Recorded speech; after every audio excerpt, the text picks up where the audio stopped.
Hello, everyone. Well, first of all, I would just like to say, let it be known that sea shanty people are not wimps.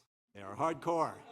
I'm glad to see a nice crowd here today because there were worries that the weatherman likes to be dramatic, but nothing's going to stop us. So we are off for the day. So as many of you know, what is now the Peabody Essex Museum was founded in 1799 by ship captains and supercargoes who were plying their business, their voyages through the Pacific and through the Indian Ocean.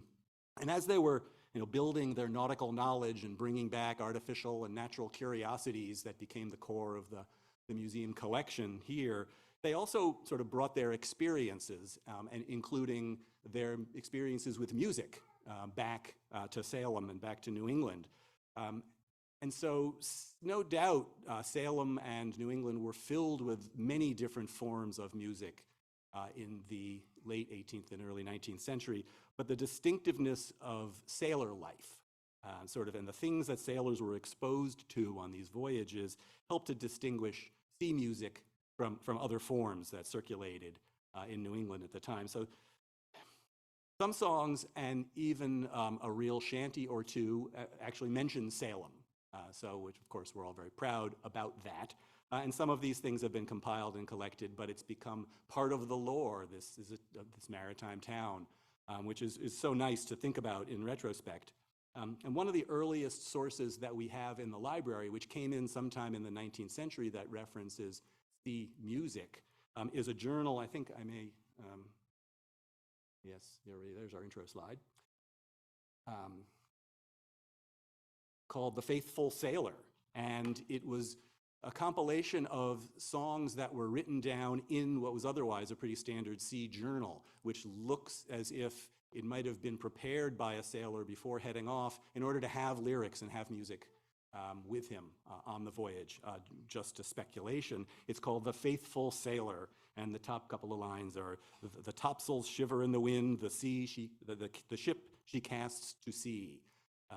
And I'll go no further than that because it's quite possible that one of our speakers today will have something of actual significance to say about it rather than me. So as I'll turn the podium over to Rebecca Marchand now, and I need to make sure that you all know the critical important information, which is if you need to take a break across the atrium, right across the atrium or the bathrooms, and after the program, you'll be so inspired with the maritime scene here that I'm sure you're going to want to wander into the maritime galleries, which are in the new wing at the far end of the museum.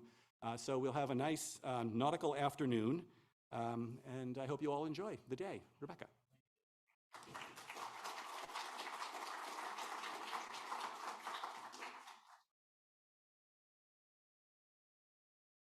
Thanks so much, Dan. Good afternoon, everyone.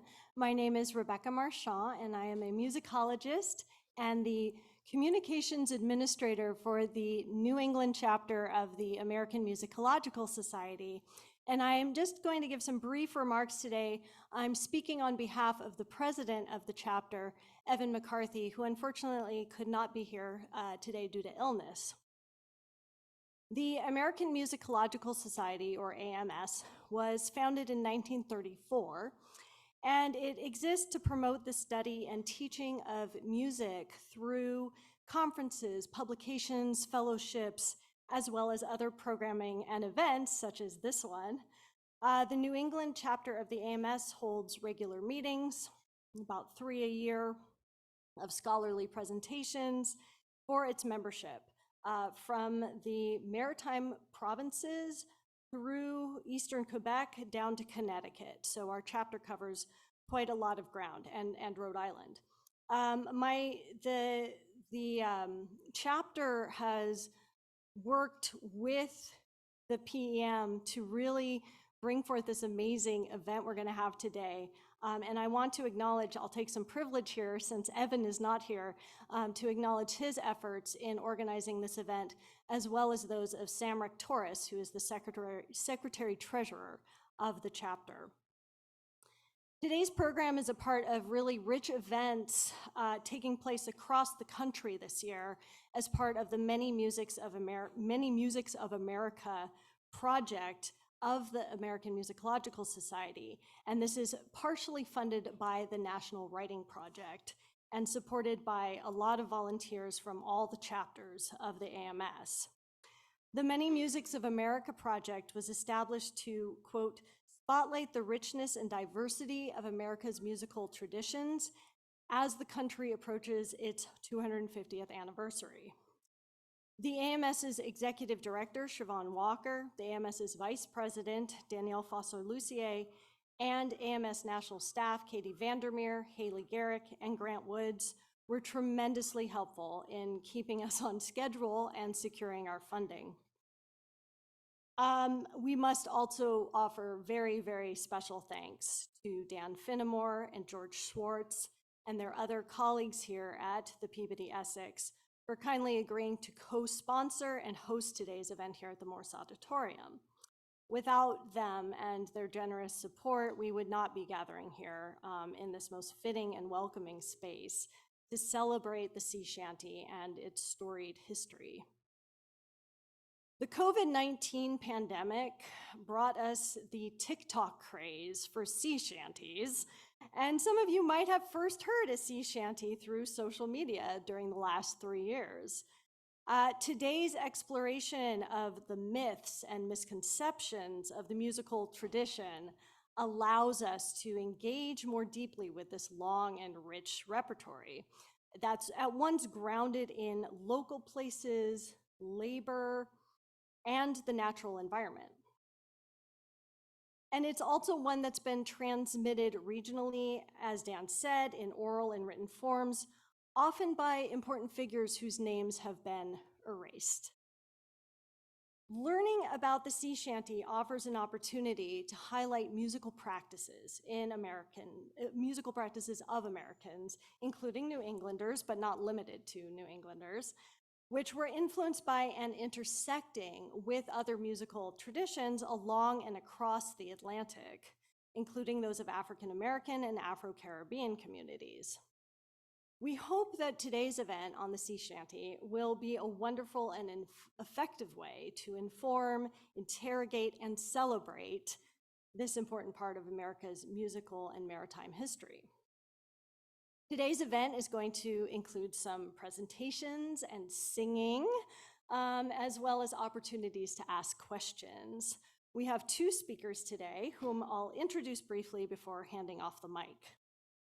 Our first speaker will be James Revel Carr, who is Associate Professor of Ethnomusicology and Musicology at the University of Kentucky and Director of the John Jacob Niles Center for American Music. He studies the importance of travel and commerce in the development of hybrid music and dance cultures, and his major interests include sea shanties, Anglo-American balladry, Hawaiian music, folk music revivals, and improvisational rock. Carr's first book, Hawaiian Music in Motion, Mariners, Missionaries, and Minstrels, published by the University of Illinois Press in 2014, examines the musical exchange between American sailors and Hawaiian musicians in the 19th century. It was a co-recipient of the Society of Ethnomusicology's Alan P. Merriam Prize for Outstanding Book in Ethnomusicology for 2015. Carr has articles and reviews in the Journal of American Folklore, the Yearbook for Traditional Music, the Oxford Encyclopedia of Maritime History, the Journal of British Studies, American Historical Review, and others. He has also published essays in numerous books about the Grateful Dead and their fans, the Deadheads, which will be the topic of his next book. Our second speaker, Pallas Catanella, is a PhD candidate in musicology at the Eastman School of Music, and she specializes in maritime music and 19th century operatic technologies. Her master's thesis, which examined the social and historical impacts of nautical preservation on the music of deep water sailing culture, was supported by fellowships and awards from the Society for American Music, the Mystic Seaport Museum, 19th Century Studies Association, and the New England chapter of the AMS.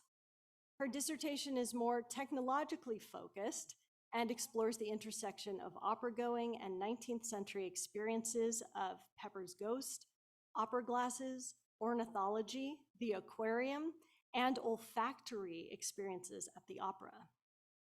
Outside of academia, Pallas has numerous advocacy interests. In 2017, she co-founded a nonprofit for chronically ill students of online institutions, the Sabrina Constellation. And in 2020, she started Working PhDs, a group dedicated to designing resources to help humanities PhDs pursue non-academic careers, with the support of fellowships and grants from the Central New York Humanities Corridor, Humanities Center of New York, and Eastman's Institute for Music Leadership. So I'm thrilled to see you all here today. Thank you so much for joining us, and I hope that you enjoy today's celebration of the sea shanty. Please welcome our next speaker.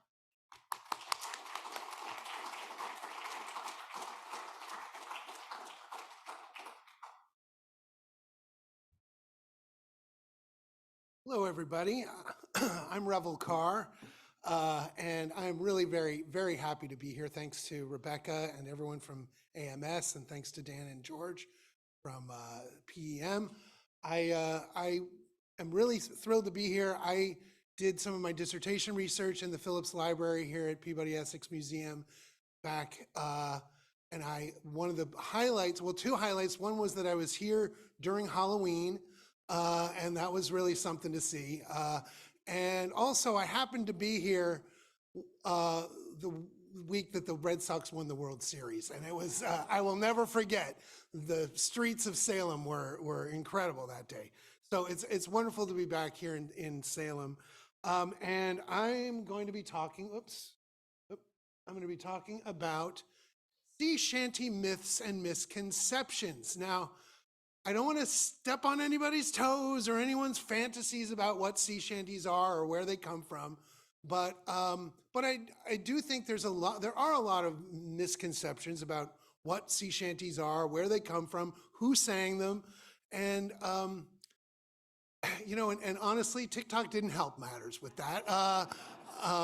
So as much as I do appreciate the boom of sea shanties in the last couple of years, and it's given me a lot of extra work to do, I think it's a great opportunity to talk to people about what sea shanties really are, and how they're used, and then a little bit later we'll sing some, and we'll really get into it.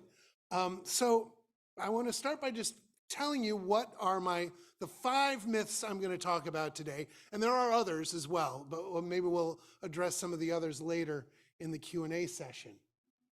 But so here are my 5 myths. 1, that all sailor songs are shanties. Okay, we'll deal with that in a minute. Number 2, sea shanties are very old. Number 3, sea shanties originated in Great Britain. Now this one is going to disturb some people, I know, but number 4, pirates sang sea shanties. I just advised a PBS program on YouTube called Rogue History. They did an episode on pirate music, and I had to keep telling them pirates didn't sing sea shanties. And then finally, that sea shanties are only for men. So let's take some of these myths apart. So first of all, it's true. Sailors had a huge repertoire of music. They sang all kinds of songs. They sang ballads about their experiences. They sang drinking songs, of course. They also sang temperance songs, you know, songs about not drinking. They sang theatrical songs. They sang songs from the minstrel shows and other kinds of popular music that was just what was popular ashore. We can call this large category of all the kinds of music that sailors played, and that also, I would say, includes, as you can see here, banjo and fiddle tunes and things like that. So today we can call all of this sea music, right? Because it's the music that was made at sea by sailors. But not all sea music is sea shanties. And by the way, we'll talk about this in a second. shanties, they don't really need to be called sea shanties, all right? That's maybe another little misconception. It's redundant, right? A shanty is by its nature something that was sung at sea. So you don't really need to call it a sea shanty, just call it a shanty. And shanties specifically were maritime work songs. They were songs that were sung only for work. So they had specific rhythms, they had specific forms that fit specific jobs that were done at sea. And so these were songs that were developed around the work, the labor that was done aboard sailing ships in the 19th century. And so they facilitate specific tasks. So anything else that was just sung for fun, sung in the forecastle where they would live and sleep, sung just to pass the time during dog watch or something like that, those are not shanties. Okay, so for example, the Wellerman, the one that became the big viral hit, is not actually a sea shanty. I'm sorry to say, that was a folksal song, a four-bitter, a song just sung for fun. It doesn't have a particular job associated with it. So there are two basic types of shanty. There are hauling shanties and heaving shanties. So we'll talk about what those jobs are. So first of all, hauling shanties. And the picture in the center here is from my days in the 1980s back at Mystic Seaport Museum when I was a member of the demonstration squad, and we used sea shanties every day to demonstrate work aboard the sailing ships that are there at Mystic Seaport Museum.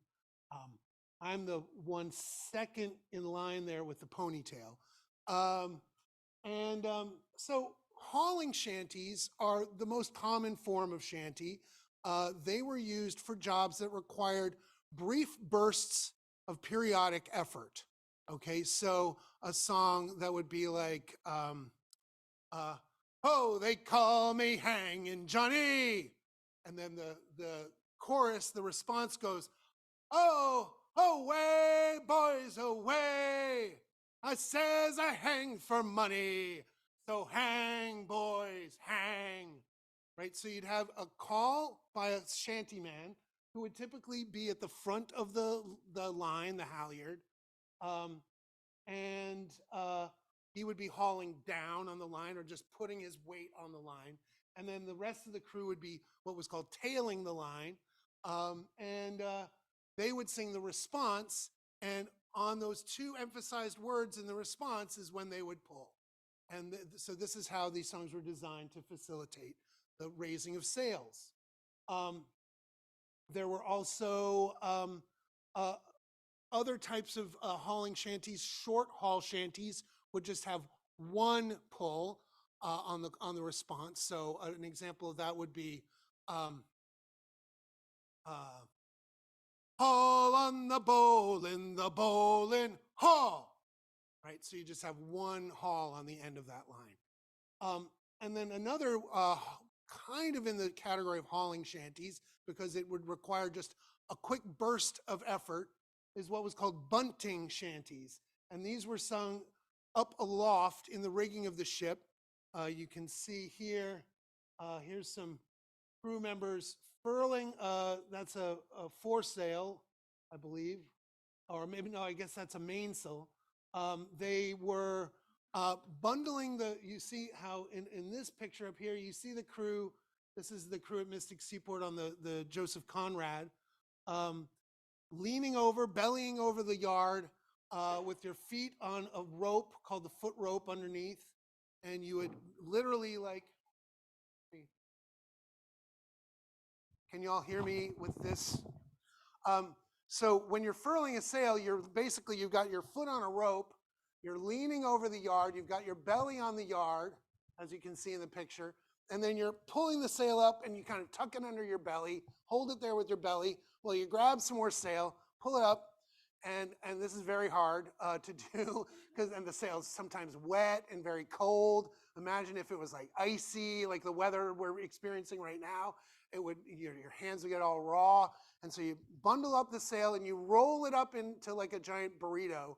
And then what you have to do is roll the whole sail up on top of the yard and lash it down. And so the hard part is when you've got this big, heavy bundle of sail, you got to get all the guys to pull together at the same time. So you'd sing a bunting shanty. And an example of that would be one, they tended to be very short. So one of my favorites goes like this: corn broom, hickory broom, squeal, gee, squab. And that's all you do. That's a song. So these kind of shanties were just these ones where you needed a quick burst of energy on certain parts of the song.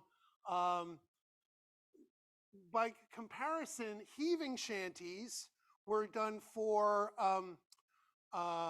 work that required more continuous effort, right? So where there's not a particular line that you're pulling on, but something where you have to just be continuously working. So these songs tended to be a little more complex. They would have more complex call and response patterns. And I'll sing a couple of pretty intricate ones for you later this afternoon. They tended to just have a real steady rhythm so that you could kind of march in time with those songs. So in some of the jobs you'd have would be the capstan, where you're basically walking around the capstan like this. Of course, the sailors who were really smart would get the inside part of the capstan because you had to walk a shorter distance. Although if something happened and it started spinning, you'd be in trouble. Like that, you can see that face underneath there. He's in trouble. But they would sometimes have someone sitting on top of the capstan, maybe playing a tune to help the sailors keep time, and then they would sing these more complex songs. And here's another one. The one down here on the bottom is also me from back in the 80s aboard a Norwegian square rigger called the Sørlandet, which I sailed from Norway to Belgium and back, which was a lot of fun. Other examples of heaving shanties included windlass shanties, which often, well, the pump brake windlass was a type of shipboard equipment that made, that was one of the technologies that actually facilitated the growth of the sea shanty. And basically the windlass operates like a big pump. So you'd be like, and you'd have guys on either side of this sort of seesaw-like pump mechanism. And they would do this job in a kind of a rhythm, right? And then finally, pumping. So you can see down in the bottom corner here, the Downton pumps were these big flywheel pumps that were operated by hand. And you would be, sometimes in a storm, you might be pumping for hours and hours. And then of course at the end of the voyage, you'd also have to pump all the water out of the bilge. And so there's one song in particular that was frequently sung as the last shanty of the voyage, which you would sing at the pumps. So these are the basic types of jobs that had shanties associated with them. So let's look at maybe some of the other myths here. Sea shanties are hundreds of years old. Okay, so this is a controversial one, I will say, because there are maritime work song traditions that are very, very old. They go back into the mists of time. A lot of these very, very old songs, maritime work songs, are rowing songs. There's evidence of rowing songs dating back to the triremes of ancient Greece. So they're very, very old. There's net hauling songs from the South Pacific and from West Africa. There's songs associated with the pearl divers of the Persian Gulf, and songs associated with canoe paddling and hauling canoes up onto the beach that were sung in the South Pacific. So there are work songs that have been around for hundreds and hundreds of years, but those are not shanties. And we'll talk about what that means, why shanties are different. So shanties are the types of songs that were developed on American ships in the 19th century. And the earliest written reference we have to shanties being sung on a square-rigged ship is only from the 1830s in Richard Henry Dana's famous book, 2 Years Before the Mast. And in that book, he's not describing British singers. He's not even describing American singers. He's describing Hawaiians singing shanties for the sailors off the coast of California in the 1830s. And he describes the work being done at the windlass. He says, I listened to the musical notes of a Sandwich Islander named Mahana, who sang out for them. Sailors, when heaving at a windlass, in order that they might heave together, always have one to sing out, which is done in high and long-drawn notes, varying with the motion of the windlass.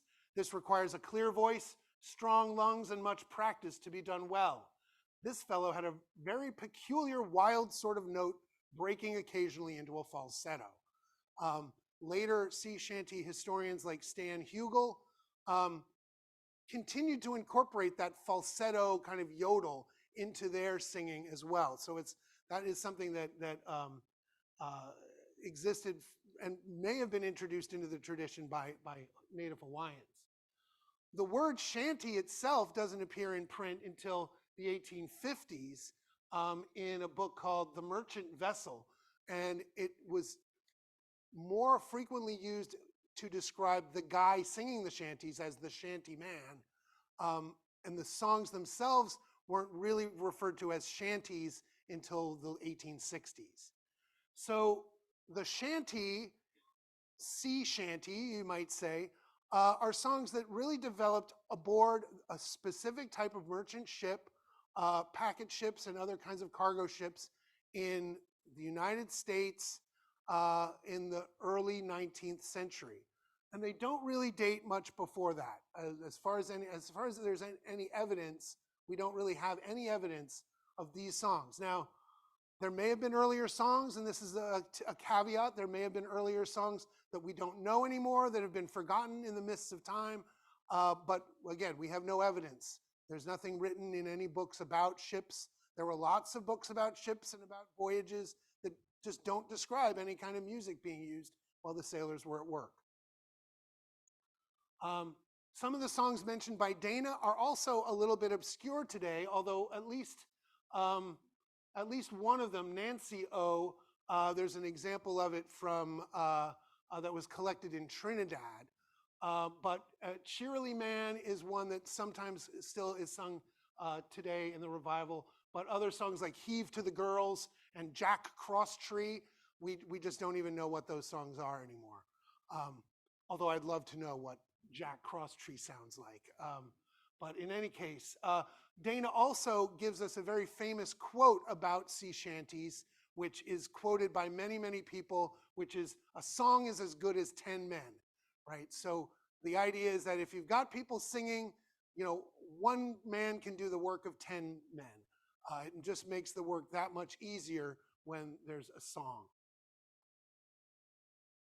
All right, let's deal with myth number 3. Because this is the one that I think is one of the biggest misconceptions. Most people assume that sea shanties are British. And they are. Don't get me wrong. British people sing sea shanties for sure. And there are lots of sea songs that came from Britain. There are a great many British folk singers have sea shanties in their repertoires and were part of the sea shanty revival starting in the 1950s and 60s. But the British sea shanties really date from the later part of the 19th century. Now there is one piece of evidence that lots of people who like to say that sea shanties are British, they point to this. It's, it's a book called The Complaint of Scotland from 1546, where a British guy went up to Orkney and was just kind of writing about all the political problems and literally the complaints that Scotland had about Great Britain. But in this book, there's a short passage where he describes sailors singing work songs in northern Scotland. But none of those songs are known today. No one remembers the melodies of them. They only exist in this one book, and they've never been written about since. Or there were no other mentions of them in any British literature from the 1540s to the 1850s. So it's hard to say that this was some sort of continuous tradition in British culture because there's no evidence for it. No one ever writes about it. No one talks about it. It's hard to imagine that a culture that was so celebrated for its seagoing would not have said something about their sea music before the 1800s. So we have to kind of acknowledge that, well, maybe sea shanties didn't come from England. Now, there were great popular songs written in England predating the rise of the sea shanty, particularly Charles Dibdin, who wrote music for the British stage. He wrote lots of songs about the glory of British sailors and how wonderful sailors were. There was a great British singer named Mr. Incledon who made his career by portraying a sailor on stage and kind of being very manly and singing songs about being a sailor. But again, none of these are work songs. They were not sung for doing work aboard a ship, so we can't really call them shanties. So then the question arises, well, where did shanties originate? The earliest accounts that we have of where sea shanties come from, the songs that we now call shanties, including Cheerily Man and another really early one called Grog Time of Day, which is a great title for a song, were all accounts from the Caribbean, from Jamaica, from St. Lucia, from islands in the Caribbean. And they were originally used as rowing songs by Caribbean seamen. Now, that's not to say that they didn't borrow melodies from British songs or use language that they heard from the colonial British who were in the Caribbean, but the songs and the tradition of singing the songs while at work was Afro-Caribbean. And then later on in the 1820s, we begin to see a lot of the songs that we now consider shanties being used in the cotton trade by stevedores and longshoremen who were loading cotton onto ships. And they used a piece of equipment that's pictured. This is one of the few photos, and maybe the only photo, of this apparatus actually being used. It's called the cotton screw. And they would use this to compress bales of cotton into the hold of a ship. And it was typical that the usually mixed race crews of stevedores, although largely African American, in southern ports like Mobile, New Orleans, Charlotte, and Savannah, would sing these songs while loading cotton into the ships. And we still have many of these songs in the sea shanty tradition today. A typical line would be, "I wish I was in Mobile Bay, screwing cotton all the day." Right? So there's lines literally about screwing cotton, which is what you see these guys doing right here. Some of the songs associated with this trade are songs that are still well known in the sea shanty world. "Fire Down Below," "Roll the Woodpile Down," "We're All Surrounded," "Fire Maringo," and "Bully in the Alley." Maybe I'll sing one. I'll sing at least a couple of these later this afternoon. Let me just have a little sip of water. You want to hear a little bit of one of these songs, like "Bully in the Alley"? Let's do "Bully in the Alley." "Bully in the Alley" is one that basically got adapted to use at the windlass, the pump brake windlass. And it mentions Shinbone Alley. And Shinbone Alley was typically a expression used for a street that was primarily African American. There was a Shinbone Alley in my hometown of Stonington, Connecticut, where all the African American community lived. So that one goes like this. It goes, help me, Bob, I'm bully in the alley. Way, hey, bully in the alley. Help me, Bob, I'm bully in the alley. Bully down in Shinbone Alley. Well, Sally is the girl that I love dearly. Way, hey, bully in the alley. Sally is the girl that I spliced nearly. Bully down in Shinbone Alley. So help me, Bob, I'm bully in the alley. Way, hey, bully in the alley. Help me, Bob, I'm a bully in the alley. Bully down in Shinbone Alley. There you go. We'll sing more later on. All right. And yes, today most scholars agree that the shanty tradition as we know it started and emerged from African American work songs, and then were quickly adapted by sailors from all around the world, fusing with things like Hawaiian canoe hauling chants and with other global traditions from Ireland, Portugal, and other parts of the world. We see here a group from Virginia, from North Carolina. This is the Menhaden fishermen of Beaufort, North Carolina, who sang fish hauling shanties. And they kind of came to prominence in the 1990s as a real living tradition of sea songs, the shanties. All right. Finally, I'm gonna go through these last couple real quick. Hi, do you have a question?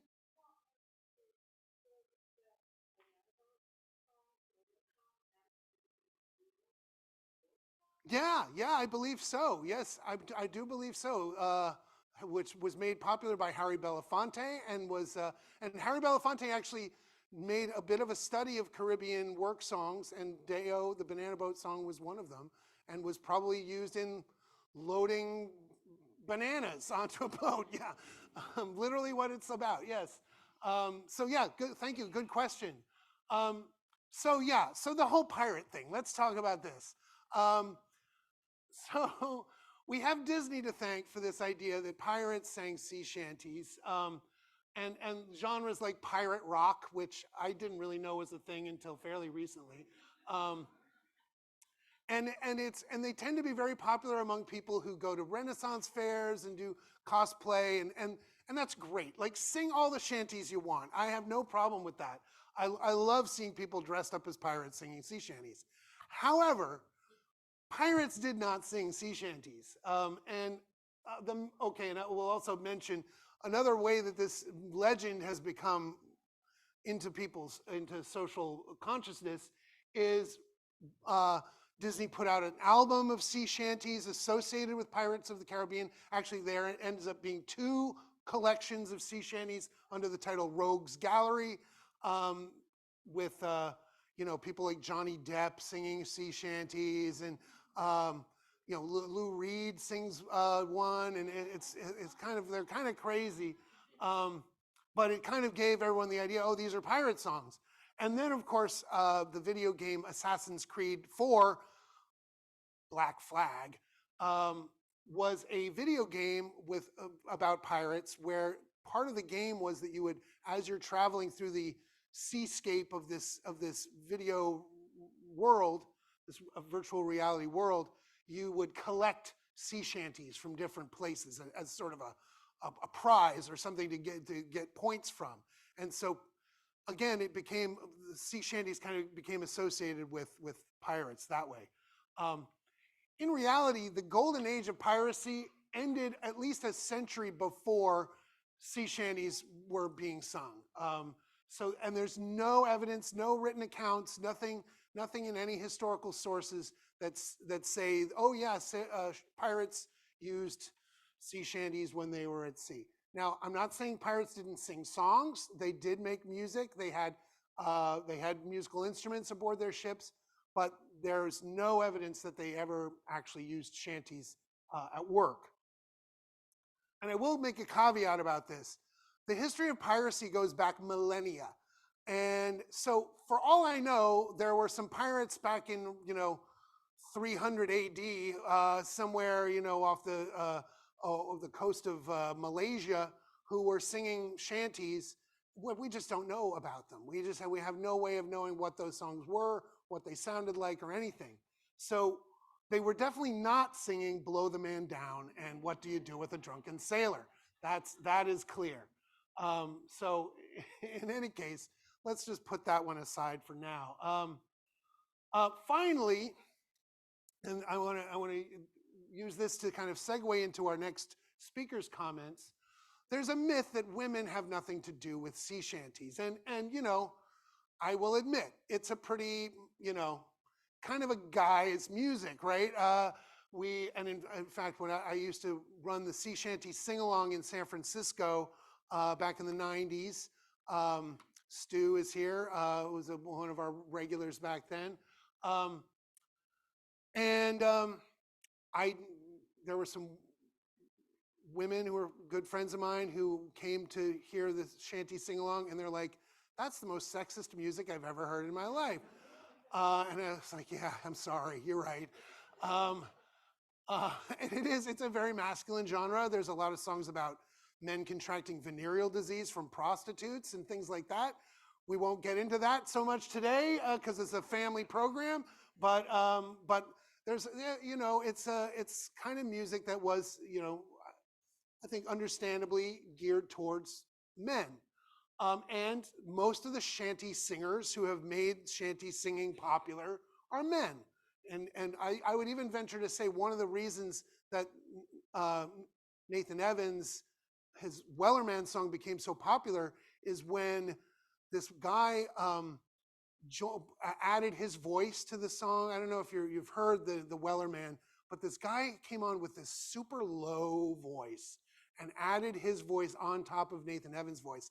And I think it was when that super low voice got added in, everyone's like, yeah, like they felt it had this real macho kind of masculine sound, and everyone really dug it.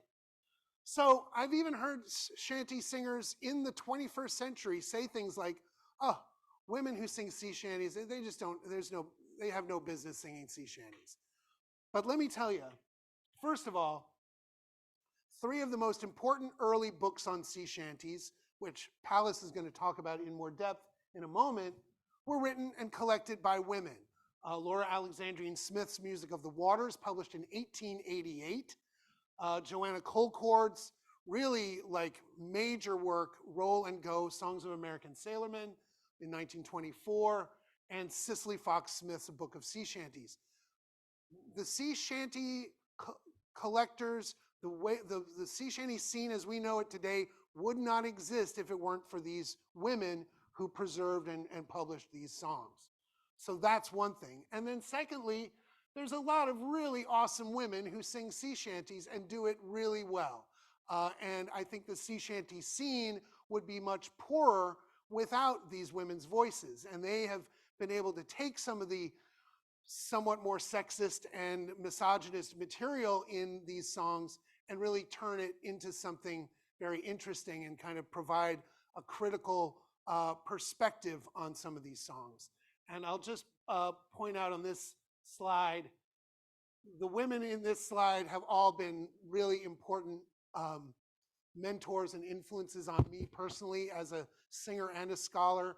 Mary Malloy from the Kendall Whaling Museum and the New Bedford Whaling Museum. Ellen Cohn, who worked at was one of the first shanty singers at Mystic Seaport Museum, who's now who's devoted her career to the Benjamin Franklin papers at Yale University. The Johnson girls from the West Coast, who've just done a great job preserving shanties. Celeste Bernardo here in the middle, who is a dear friend and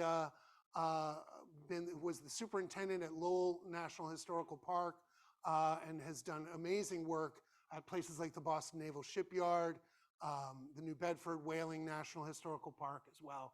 And then finally, Louisa Jo Killen on the end, who is one of the great ballad singers of all times. So I think we owe it to women to know that the sea shanty, to keep the sea shanty movement and the revival of sea shanties fresh and relevant for the 21st century. So with that, I'd like to turn it over to Palace Riedler. Thank you all very much.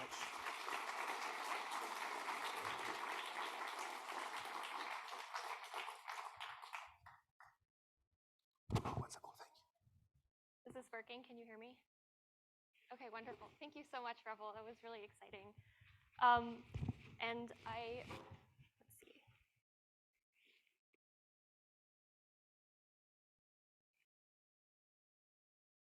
Yes, perfect. I'm excited to talk a little bit more about some of the women that Revel mentioned and some of the maritime music collections that he showed on his second to last slide. I think, so we've had a lot of explanations of what sea shanties are and experienced very briefly what it might have been like to sing them together as a group. I know we'll do that a little later. We've had this wonderful explanation where a lot of the myths of sea shanties have been laid out and corrected and contextualized. But you might still be left with the question, why do we have all of these myths about sea shanties? Where is it that our information about sailors and their music comes from? And why is it that this information isn't always so reliable? So for our portion of the time together we have today, I'm going to focus on these questions of why we have these myths and where they come from. And in order to do this, we have to go back in time a little bit and put ourselves in the mindset of, weirdly, people on land several centuries ago. Now, early Americans had overwhelmingly negative associations with sailors. Until the 19th century, much of the American public believed that sailors were violent, gambled and drunk all the time, swore too much, visited brothels extensively, and generally engaged in lives of wanton debauchery.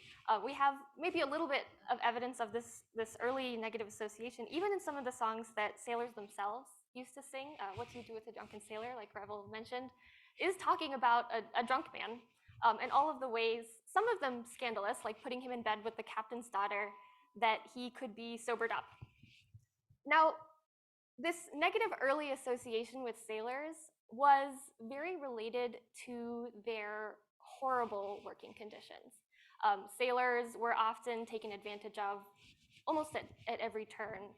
They were charged by greedy landlords on land often who gouged them on rent. They had to endure the sadistic tendencies of a lot of people in charge at sea. They were often not compensated very well. They had little to no control over where they were going or how long their journey would last.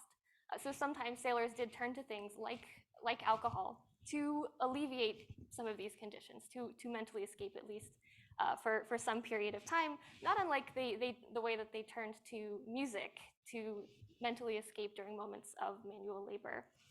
Now, another reason why early Americans had these negative associations with sailors was also because they had negative associations with the sea, with open water. It wasn't until the mid-18th century that many people stopped believing that even going to the beach was dangerous. And it wasn't until the early decades of the 19th century when much of American society stopped being afraid of the ocean, stopped being afraid of the open water, which might sound strange to us today. We don't really have this overall cultural impression of the sea as this menacing space. But for many individuals in these earlier time periods, the ocean carried with it associations with danger and mortal peril. Now, this transformation to their attitudes, should I pull my hair back? Okay, yeah. Is it? Okay. This transformation to attitudes about the ocean changed across the 19th century, in part due to a number of factors. The introduction and development of the railroad, for instance, meant that people could more easily travel to the coasts, and so they got more familiarity being around water. Swimming pools became a thing in the late 18th, 19th century, and people started learning how to swim, which was a skill that only a small portion of the population had before government officials and members of pedagogical institutions started encouraging people to get out there, learn how to swim, acquire this skill. They started installing swimming pools in cities and communities. And to some extent, people's attitudes to the ocean changed when individuals got more familiarity being in and around water. However, one of the biggest reasons why people's attitudes to the ocean changed has to do with developments in ship technology. Now, across the 19th century, safer, swifter, more reliable ships like American clippers and steamships increased the accessibility of ocean going. They made it cheaper and safer, and also drew attention to the sport and science of water navigation. Now, just to very briefly, oversimplified probably, but during earlier wars between Britain and the United States, the lighter frames and larger sails of American vessels proved to be an advantage over the heavy British men of war and merchantmen. And so when American shipbuilders were looking to build new vessels following these wars to participate in the growing oceanic commerce, to compete in the Eastern opium trade, for instance, or for transportation around Cape Horn during the California gold rush, these shipbuilders looked to these earlier vessels and some of the features they had, like the long and sharp bows, the front of the ship, the narrow bodies, large sails. They took some of these features, they enhanced them, they put them together into one general design, and the American clipper ship, commonly known as the Greyhounds of the Sea, was born. Now, the exciting speeds of these new clipper ships enhanced the public's attention and excitement about the sea. Early magazines, newspapers began to publish some of the newest speed records set by clippers to cross the Atlantic. Local gambling halls took bets on which clipper would be fastest. Crowds gathered at their local wharves whenever the mail steamers would come in to see what news they would bring about clipper ships. So the enhanced speed of these clipper ships, and to some extent the enhanced safety, meant that people started getting more interested in what was happening at sea. They began to forge positive associations with ocean going. And the nautical space became a space associated with excitement, with modernism, and something that Americans, especially in this northeast region of the United States, began to associate with their national identity. Now, as people's attitudes to the ocean began to change, so too did their attitudes about sailors. So the 19th century is the time period when we start to get people talking about sailors in increasingly romantic ways. We have texts, we have images where people are presenting the sailor, the ocean, the ship as constituent parts of a thrilling space made up of fantastical sea creatures, unexplored potential, opportunities for scientific advancement and philosophical introspection. They begin to speak of the ocean in general as an atmosphere with romance and excitement and science, an atmosphere I think is very nicely exemplified in the work of someone like Jules Verne in 20,000 Leagues Under the Sea. In fact, periodicals would often publish excerpts from Jules Verne's novels. They would publish excerpts from accounts by explorers, or journals and letters by sailors, where they're talking about fantastical sea creatures, where they're talking about some of the strange natural phenomena they're encountering, like bioluminescent phytoplankton. And Americans were reading some of these accounts, they were looking at some of these images, and they began to see the ocean as a space where fantasy and reality collide. They began to see the oceanic space as a space where humans could go out and see strange, almost magical creatures like the octopus, which a lot of 19th century audiences did not really have much familiarity with. They could survive their experiences with the octopus and then come back and tell the tale and spread the word. Now, somewhat ironically, just as much of American society began to discover how romantic the sea is and how romantic the figure of the sailor is, cultural and technological developments were put in place that spelled the demise of sailing culture as people were conceiving of it. The steamship played a very big part in this. Now, steamship existed concurrently, steam existing concurrently with canvas and wind as a source of power on ships for several decades. Steamships appeared in the first decade or so of the 19th century when Robert Fulton implemented steamboat runs between New York City and Albany. John Stevens put a steamboat on the Hudson in 1809. So by the mid-19th century, steam was regularly used in conjunction with sail during transatlantic navigation. Atlantic mail ships, for instance, in the 1840s and 1850s had both sail and steam capacity. This is something we started to see a lot more as the century progressed. However, by the latter half of the 19th century, steamships started to overtake sailing ships in more ways than one. They were initially slower than their clipper counterparts. Clippers were the greyhounds of the sea, but steamships could maintain their pace for the most part, regardless of natural conditions. They needed fewer sailors to work them than traditional clipper ships. So there was a reduction in labor costs. There was a reduction in variability whenever crew needed to be switched out. So for a number of reasons, the main ones being the steamship's increased accessibility and efficiency, by the end of the 19th century, it became clear to American audiences, American readers of these fantastical nautical exploits, that sailing ships were not going to play as large a part in the American future as it had in the past. And now this would have musical consequences, right? As Rebel had showed us very nicely, sailors on sailing ships needed sea shanties. They needed music and rhythm to be in time, to facilitate manual labor, to be together. Sailors on steamships did not need sea shanties. Machinery was starting to do more of the work that had previously been done by human hands, that had previously been done while sailors were singing these songs. Now, for 19th century audiences, for people who had just discovered how romantic the sea is and that they liked reading about the romantic figure of the sailor, this was horrible news. People began to panic. They began to write letters in to editors of nautical periodicals about the death of sailing culture. They began to contribute articles to magazines talking about the decline of the sea shanty. And it's in this atmosphere of anxiety and concern about the future of sailing culture that we get the answer to our question, why do we have so many myths about sea shanties? Because for years and years, at least several decades, sea shanties had mostly been an oral practice. They were passed down by word of mouth from sailor to sailor, from, to some extent, generation to generation, through families, through sailing communities.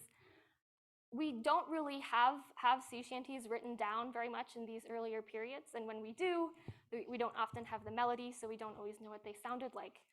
So our picture of what sea shanties looked like in earlier time periods is very incomplete. It's very fragmented. We simply don't know what sea music in general sounded like until the 19th century, when people started getting anxious that sailing culture was in decline. They started traveling around and collecting a lot of the sea songs they were hearing. They began to write them down, publish them for the public in a book, a genre.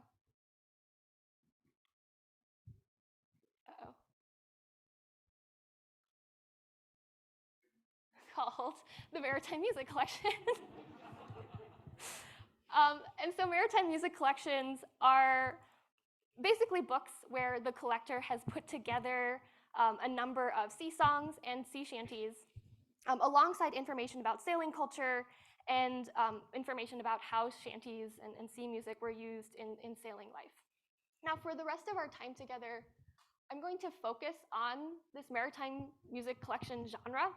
And so for that reason, I've put up a very, very abridged list of just some of the earliest sea shanties that came out in the first 40 or 50 or so years of when people were performing this active collection on both sides of the Atlantic.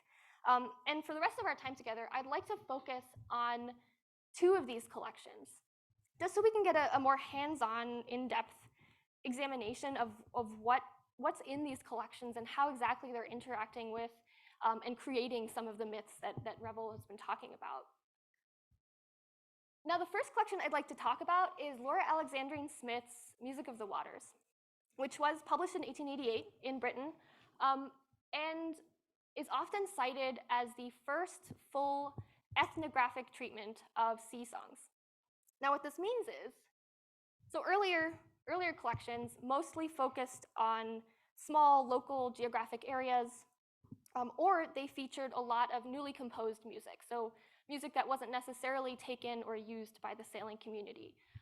Frederick Davis and Ferris Tozer's collection up there, I'm not going to tempt fate. Okay, yeah, is an example of this latter form of collection. It features a lot of music that's newly composed, that they wrote, that's inspired by sea shanties, lyrics by Davis and music by Tozer. Now, what makes Smith's collection special is, one, its comprehensiveness. She aims to collect music from throughout the globe, from all maritime nations. It's also special because of the manner in which she went about her active collection. She transcribed tunes from active and retired sailors. She compiled and copied down information that she received in response to a general call sent out to the nautical community. She basically took out ads in nautical and musical periodicals saying, if you know anything about sea shanties, let me know. And she also supplemented her data with some of the smaller collections that were already in print. Now, Smith's collection is importantly, and I think more interestingly for us today, comprehensive not only geographically, but also temporally. She aims to collect sea songs and sea shanties, and she uses the two terms somewhat interchangeably throughout her volume, which is where we get one of the myths Revel was talking about, where some people believe that all sea songs are sea shanties. So she aims to collect sea songs from all of human existence. For instance, she includes as a sea shanty Rule Britannia, which was written in 1740, so before a lot of the time periods that Revel has been talking about. She also includes quasi-biblical melodies, like the Song of Moses or Miriam, which, as she suggests in her book, is very, very old, from biblical times. So she's sending a very clear message with the music that she chooses to include in, I believe both of these are in a chapter devoted to sea shanties. And that message that she's sending is that sea shanties are very, very, very old. Now, she's very conscious that she's sending this message. She's very purposeful. She comes out and says it several times. She says things like, period has made very little difference in the music of the sea. And again, due to the interchangeability of her terms, music of the sea for her means sea shanties. She very poetically remarks that the tar, Jack Tar, the sailor, has sung his song and the winds moaned their sad dirges and will continue to do so as long as man and the world of waters exist. So it's going to be around for a very long time and has been around for a very long time before us. The nautical author who writes the foreword to Music of the Waters uses very similar language to suggest that sea music and sea shanties, again, he's interchangeable with the terms, is very old. He says things like sea music will remain unchanged and unchangeable from age to age. Now, Ballantyne, this is just an interesting aside, was a Scottish author who wrote a number of novels on nautical themes, the most well-known of which is possibly The Coral Island, which famously inspired Robert Louis Stevenson's Treasure Island, which came out a few years before Music of the Waters. So everything is very interconnected. It's a very small world, a surprisingly small world, the nautical world, for a community that spans the globe. Now, for 19th century fans of nautical culture, people who had just discovered the romance of the sea, Smith's collection was likely an ideal introduction to sea music. One, because there's just so much information in there, it satisfied a lot of curiosities. But two, because it likely appealed greatly to Smith's readers' romantic ideas of the sea and what life upon it was like. Smith's 19th century readers were not so interested in reading about quote unquote authentic nautical culture. They didn't want to read too much about, say, the sailors' horrible working conditions. That was such a downer. Instead, they wanted to read about their romantic idea of the sailor, the Jules Vernean sailor, who a figure who goes out, who's brave and adventurous and discovers new and fantastical things. And the idea, the suggestion that sea music is this infinite tradition likely not only appealed to their romantic ideas of the sea, but also functioned as a kind of reassurance. Sea shanties were dying out. People were very upset about this. But collections that said things like sea music will remain unchanged and unchangeable from age to age likely alleviated some of these concerns and transformed the sea shanty from a very real folk oral practice rooted in the 19th century that was in danger of decline into a limitless musical experience that will last as long as water exists on Earth. Now, I'd like to move on to the next collection we have here, which is Joanna Colcard's Roll and Go, another one that Revel has mentioned. It was written in 1920, compiled in 1924, and in New England, and features, well, when it came out, it was cited as one of the first distinctly American collections of sea songs. And its influence has sustained for well beyond that. It was used as a primary source during the late 20th century revivals of nautical folk music that Revel mentioned earlier. Now, Colcard's volume is very interesting for a couple reasons. As you can see from this list, and as Revel mentioned, it's not unusual to have a maritime music collection put together by a woman. We just looked at Laura Alexandrine Smith's Music of the Waters, Cicely Fox Smith, no relation, also up there, and she published several books on sea songs. A book of shanties is just one of them. And the reason why we have so many collections is partially because in the 19th century, the act of collection was considered an appropriate pastime for a woman. So we see women often doing things like collecting ephemeral objects like music and poetry, and also more physical objects like feathers and books and art. However, there were some unspoken rules about how women were supposed to perform this act of collection.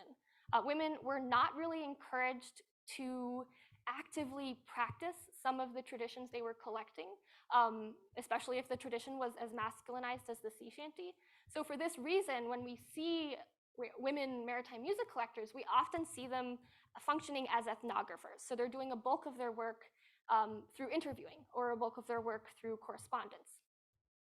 Now, conversely, the male maritime music collectors, like W.B. Wall or R.R. Terry, were usually retired practitioners. They were usually retired sailors and shantymen who had spent some time aboard sailing ships and were therefore putting together their maritime music collections almost as a kind of memoir.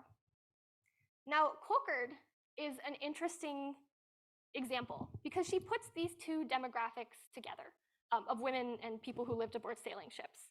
Her life is very interesting, so we'll spend just a little bit of time talking about it. She was born in 1882 aboard a clipper ship called the Charlotte A. Littlefield, a ship her father was captaining as it was floating somewhere in the South Pacific. She comes from 5 generations of deepwater sailors, and thus liked to say that sailing was not only a huge part of her upbringing, but also in her blood. And between the time of her birth in 1882 and when she went off to college in 1901, the Colcards traveled aboard 5 different ships, each of which her father was captaining. And they traveled throughout the globe, but one of the paths they took most often was from New England to the China Seas. Now, just as another aside, the Colcard family, I think it's making things whenever I move it. The Colcard family is a very interesting family to look at if you're interested in nautical culture, in part because they just left so much behind. Aside from the books and articles that Joanna Colcard herself wrote, she took hundreds of photographs, some of which we'll see today. I believe they're housed at the Penobscot Marine Museum. She wrote extensively in her journal. Her whole family did. They also wrote many letters to one another, which we still have today, partially through the generosity of the Colcord family and the work of historian Parker Bishop Elby Jr. There's just a wealth of information left behind from them about their lives at sea. And from this information, we get a very vivid picture of what life was like at sea for people in their position, for members of the captain's family. Here, for instance, we have some imagery left over from their time aboard the Harvard, which was a ship built in Newburyport in 1878. I always mix those up. 1878, and sailed out of Boston until it sank about 20 years later. And as we can see from the photographs on the right, the space they had to live in was, in many ways, resembles a typical Victorian living space. It was nicely decorated. It had a piano over here. It had a number of comfortable seating areas. This bottom photograph, for instance, shows one of the two built-in sofas that their cabin had. These are both the cabin, one of their main living areas. And they had on both port and starboard side built-in sofas where the family would lay and read and look out the window, which I don't know if you can see, has a very nice decorative etching that says the name of the ship on it. And aside from this cabin, this main living room area, the family had their own individual staterooms as well, which were their own bedrooms, which were decorated with items from home and abroad. Now, I should note that while the Colcord family was traveling with Captain Colcord on all of his ships, they were largely kept separate from the crew. The crew, for instance, were not allowed in this cabin or the family staterooms. The family themselves were not allowed in the working parts of the ship or the crew's living quarters. One small exception to this division of space was when higher-ranking members of the crew would be invited to join the family during dinner or in their dining room. However, for the most part, when Colcord is talking about, say, the labor that's happening on her father's ships or the labor songs that were sung aboard these ships, she's mostly talking about them from the position of an observer, from someone who's not necessarily actively doing the work, but watching it happen. And this is somewhat of a strange perspective to get from a maritime music collection. As I mentioned before, the women collectors often interviewed active or retired sailors, and the male maritime music collectors were usually retired sailors themselves. So we get a lot of information about what it was like to be on the crew, to be singing these songs actively. What's more unusual about Colcord is that we basically get a different amount of information from this different perspective. Captain Colcord, for instance, writes to his daughter quite a lot about how difficult it was to keep a crew. He talks about how sailors would decide not to continue on whatever journey their ship was on, and would decide to leave at the various ports that they stopped off at. So Captain Colcord had to essentially source sailors from throughout the globe. He had to fill holes in his crew wherever those holes appeared, which meant that the crew of the Colcord ships were remarkably international. They were made up of sailors of all ethnicities, all races, of all nationalities who spoke many different languages. It was, by all accounts, a very multicultural experience aboard these ships. And that would obviously affect the music.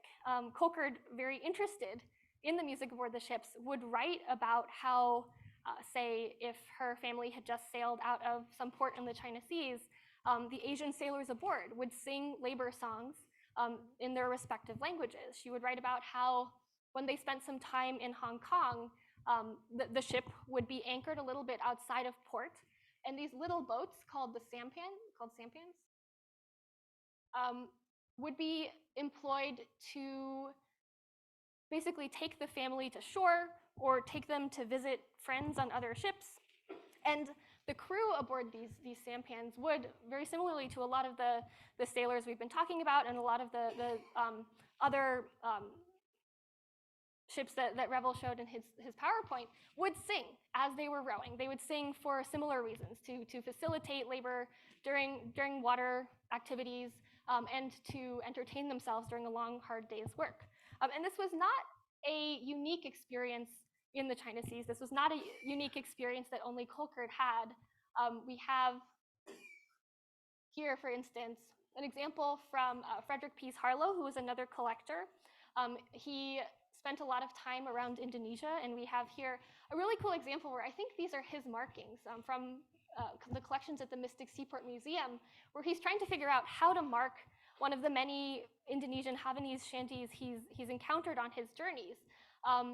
Stan Hugel, who Revel mentioned, another very big shanty collector, includes in his collection, Shanties from the Seven Seas, a list of likely origins of sea shanties, and includes in that list the expected British folk songs, songs from American southern ports, but he also includes songs from throughout the African diaspora, throughout Latin America, throughout Asia.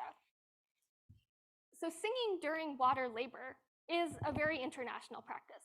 And as collectors like Hugel, Harlow, and Colkert demonstrate, shanties aboard sailors aboard American-owned ships were not only regularly interacting or encountering these international sea labor songs, but also these sea labor songs likely influenced a lot of the songs that we consider to be sea shanties, which might be compounding the confusion that we have this myth that sea shanties are only Anglo-American, which is why I think Colkert is such an interesting test case.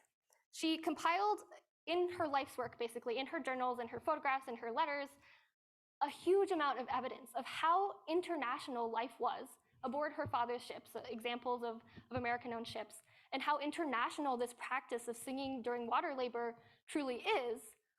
But if you read Roll and Go, none of that's really in there.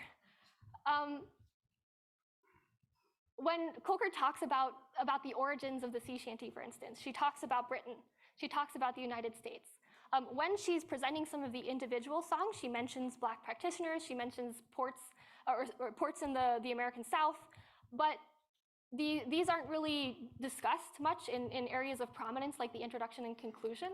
So if you were to just read Roll and Go and none of other parts of Colkert's life, you would come away with the impression that sea shanties are Anglo-American. In order to understand why this is, we have to think about who Colkert was writing for. She's compiling songs of American sailormen for Americans during a time when they're afraid that this national pastime is dying out, sailing, for Americans who are craving some access to sailing and nautical culture. And to just contextualize some attitudes to American identity at that time, Asians, for instance, were not generally eligible for American citizenship until the Immigration Act of 1952. The Chinese Exclusion Act of 1882 and the so-called Asian Exclusion Act of 1924, the same year that Roll and Go is coming out, made it increasingly difficult for Asians to get American citizenship. So it's very likely that many of the members of American public would not have reacted well to any suggestion made by Colkert that Asians, for instance, had influenced a supposedly American cultural practice like the sea shanty. And these attitudes to American identity undoubtedly, I think, influenced how Colkert felt like she could present the history of sea shanties and how she could present even her own personal history, which is why she left a lot of that information out of there. Now, as we know, sea shanties have largely died out. They aren't really used by sailors aboard deepwater sailing ships anymore to facilitate labor. They mostly exist as musical remnants in things like the shanty talk, the sea shanty TikTok craze that happened a year or two ago.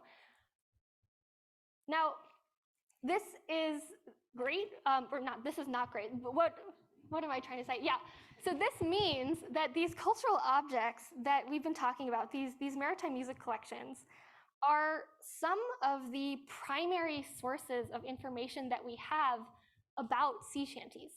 And the thing that is great is that we have these. The thing that is less great is that, like really any collection, they're structured around the collector. We see the traditions the way the collector sees the tradition, or the way the collector thinks their reader wants to see the tradition. And this is to some extent something that always happens, especially when you're talking about history. You have to make decisions about what to leave out, what to keep, how to connect the dots. Revel and I have both had to do that in our preparation for this talk today, but we've had to decide how to present the history of sea shantying and what information about sailing culture to put in there to contextualize this history. Now, this is important for us today, though, because it kind of shows us how the sea shanty as a genre absorbed all of these myths that Revel has mentioned. Sea shanties have myths because the people who wrote the things, the people who wrote the objects where we get the most information from sea shanties, these maritime music collectors, had motivations beyond simply quote unquote objective presentation of sailing culture. Smith wanted to write a book for people who wanted to read about how romantic the sea is and how romantic the figure of the sailor is. Colcord is compiling a song of American sea music during a time when American identity meant something very different than it does today. Now, the myths that are in these collections, the myth that say sea shanties are very, very, very old, or that they're only Anglo-American, are further solidified when modern readers of these collections take them a little bit too much at face value. You know, we have to constantly be aware that the creators of these collections, Laura Alexandrine Smith, Joanna Colcord, are very real people with very real motivations that might not be so evident in the text. And we have to constantly, furthermore, be aware that history is kind of an ever-changing space, because as we get more information about the past, our idea of it weirdly changes. I put on this final slide just some of the resources and institutions I referred to the most during this talk, if anyone would like to learn more, but I believe I am out of time and that we should move on to the question and answer portion. Thank you for listening.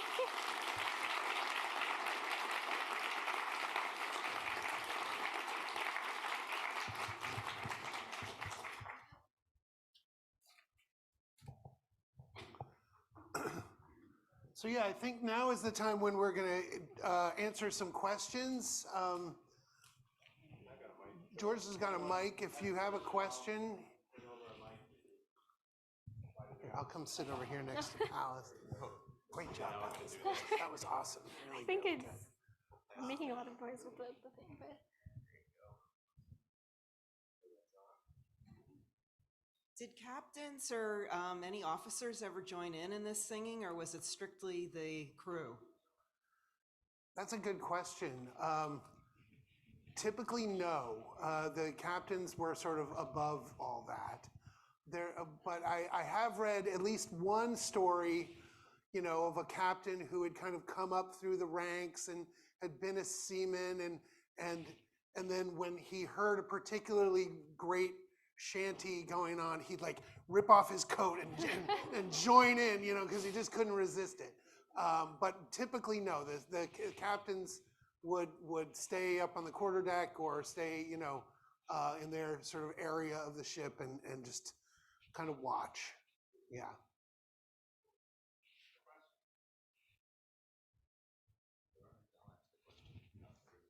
Okay, in a second. Okay, yeah. This one has been burning for a long time, and somebody needs to explain to me which is the authentic spelling of the word shanty. Oh, God. Do you have any thoughts about that, Palace? I think, so you probably know, I don't know if I ever had sea shanty written up there. Yeah, I don't know if you did, actually. I use Just in the book titles. Just in the book titles, yeah. I use the SHANTY spelling. I know Revel uses the CHANTEY. I just use I believe it's mostly because the shanté is supposed to be the root of the shanty. It's like the singing person aboard the ship. I like to use the S one because it has alliteration, because a lot of the collections I work with use the S spelling, but at least from my perspective, it kind of seems more like a personal preference, and that there's not really a more authentic. Yeah, it does just seem to go back and forth, and I think there's also a theory that the shanty with an SH, because it's pronounced that way, that's why I think Cold Cord chose to use it, because she didn't want people pronouncing it chanty.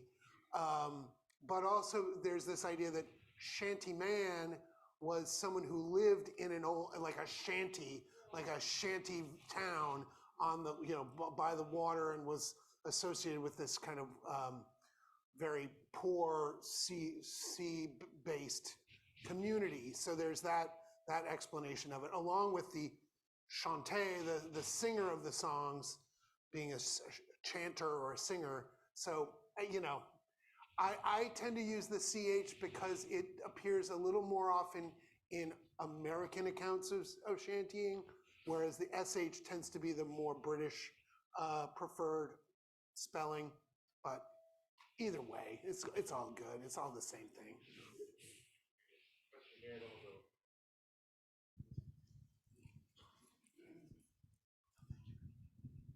Thank you. I'm curious how, in these shanties as work songs, the timing of the breath relates to like the physical exertion of the work. Because I at least know, like, if I'm like working really hard, it's hard to keep a conversation going at the same time. Right. Like once you're doing too much physical work. So I was kind of surprised that such complex songs that have like everyone participating, instead of just hearing it for timing, would be something that would be useful to their physical labor instead of just being like wasted energy. Yeah, no, that's a really good question. In fact, that was going to be one of my other myths, was that sea shanties are sung very briskly and vigorously. Typically, when you hear field recordings of old sailors from the early 20th century who were recorded, many by the Library of Congress, they sing them super slowly. And I think it's a thing that shanties were sung at a slower pace than what we typically hear them today. And I would say, if you're ever singing a shanty and you're out of breath, or you can't fit the words into the line quickly enough, you're singing it way too fast.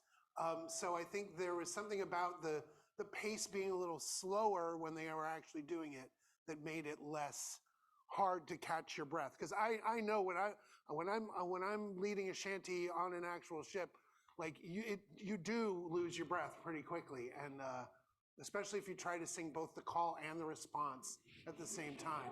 And that's another thing, is the call and then the response that gives each part a moment to catch your breath before you do your next line.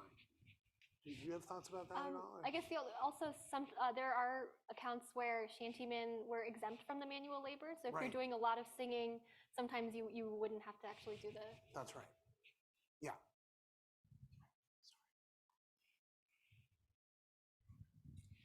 My grandfather was on a whaling vessel out of New Bedford, and I'm familiar with not a lot of sea shanties other than the common ones like the Banana Boat song.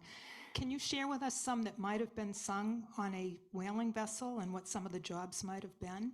Sure. Well, we're gonna sing a bunch more in a few minutes, but a lot of the shanties that are commonly heard were used on whaling ships, and a great resource for this. There's a book called "Songs the Whalemen Sang" by a historian from Martha's Vineyard called Gail Huntington, and that is a really, really great book that has a lot of. It's mostly ballads and other kinds of sort of recreational songs, but it has a large section of shanties as well.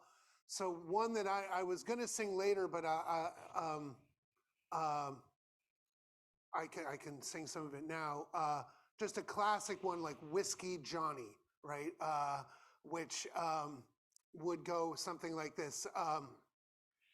What's a halyard shanty? So for raising the sails, here we go. Oh, whiskey is the life of man. Whiskey, Johnny, always was since the world began. Whiskey for my Johnny, oh, a whiskey here, a whiskey there, a whiskey, Johnny, a whiskey almost everywhere. Whiskey for my Johnny, oh, I drink it hot, I drink it cold. Whiskey, Johnny, I drink it new and I drink it old. Whiskey for my Johnny, oh. If whiskey was a river and I was a duck, whiskey, Johnny, I'd dive to the bottom and I'd suck it all up. Oh, whiskey for my Johnny, oh. Something like that, yeah. I'll sing another wailing halyard chanty later on in our sing along.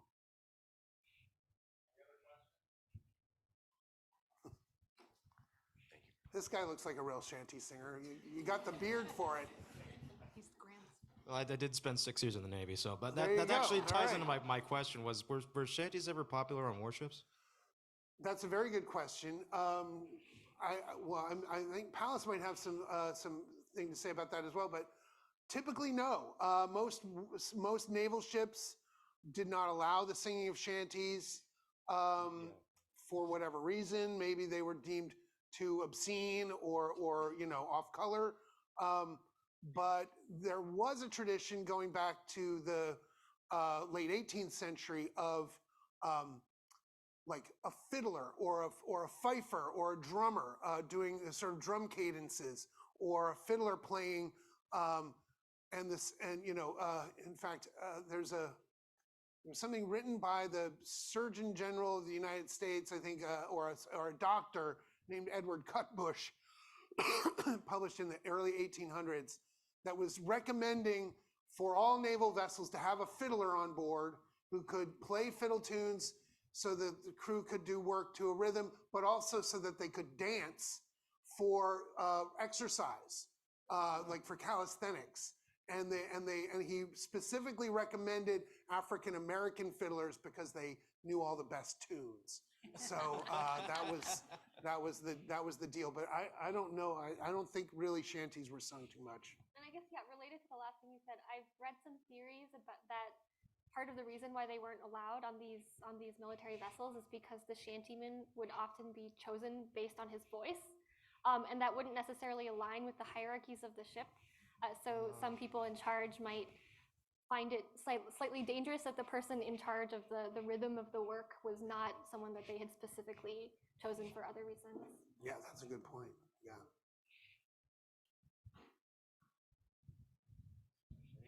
Any questions for Revel in Paris?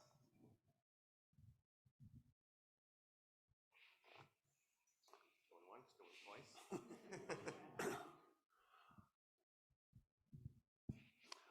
I was going to make just a point about what Palace was saying, which I really enjoyed Palace's comments. And, there was one source up there, Wall, Captain Wall, and he is really the one who I think has been identified by historians as the writer who really kind of flipped the myth and made it a British thing. And he kind of had this British nationalist kind of idea that came along with the whole practice of collecting national folk songs and things. And Wall is really the first collection that kind of makes it, the idea that, oh, well, the British invented this thing, this genre, and there were some African Americans saying it, but he didn't want to include the songs by African Americans because they were so crude in his mind. So, but of course he included lots of songs that were from African Americans. He just made it sound like they were British instead. So yeah, there was definitely some agendas at work there. But prior to that, other people who wrote about sea shanties in the 19th century, when they were still being sung, made it very plain that this was an African American genre. So it's really interesting because, yeah, there was a lot of debate even between people from Britain and people from the United States. There was a lot of like nationalism there. Yeah. So even Smith, when she's talking about where these shanties are from, or why they're dying out, she cited the clipper ship, the American clipper ship, as one of the reasons why they're dying out, because she thought having more Americans at sea was somehow threatening. So there's a lot of, yeah, as Revel said, agendas, especially related to nationalism. Nationalism, yeah.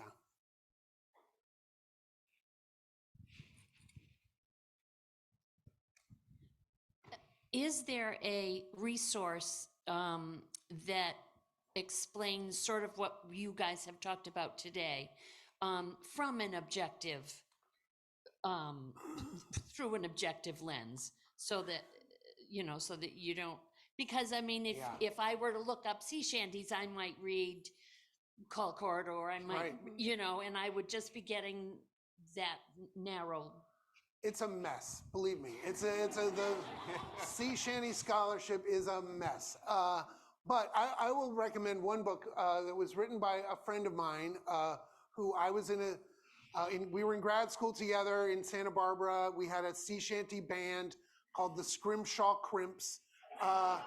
And he's originally from Connecticut. I'm originally from Connecticut. So we've started this band out in California. And he now is a professor at Pomona College in California. His name is Gib Schreffler, Gibbschreffler.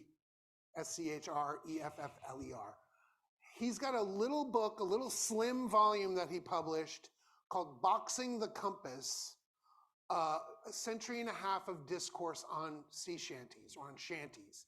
And he basically goes through all the literature, everyone who wrote about shanties from the 19th century to the present day, and tracks how ideas about where shanties came from and who sang them.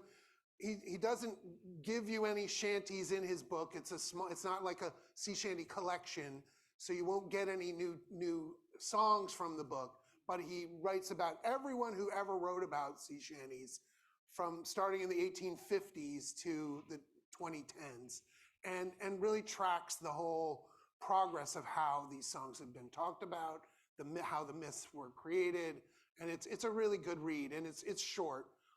It might be a little hard to find, but I think it's available on Amazon. And another person who's a great shanty historian who did write a really vast collection is Stuart Frank, who was the curator first he was the director of the Kendall Whaling Museum in Sharon, Massachusetts, and then he became the curator at the New Bedford Whaling Museum. And he had worked at Mystic Seaport before that and was a major reason why sea shanties were sung at Mystic Seaport. And he wrote a book that just relatively recently came out that's like a massive collection.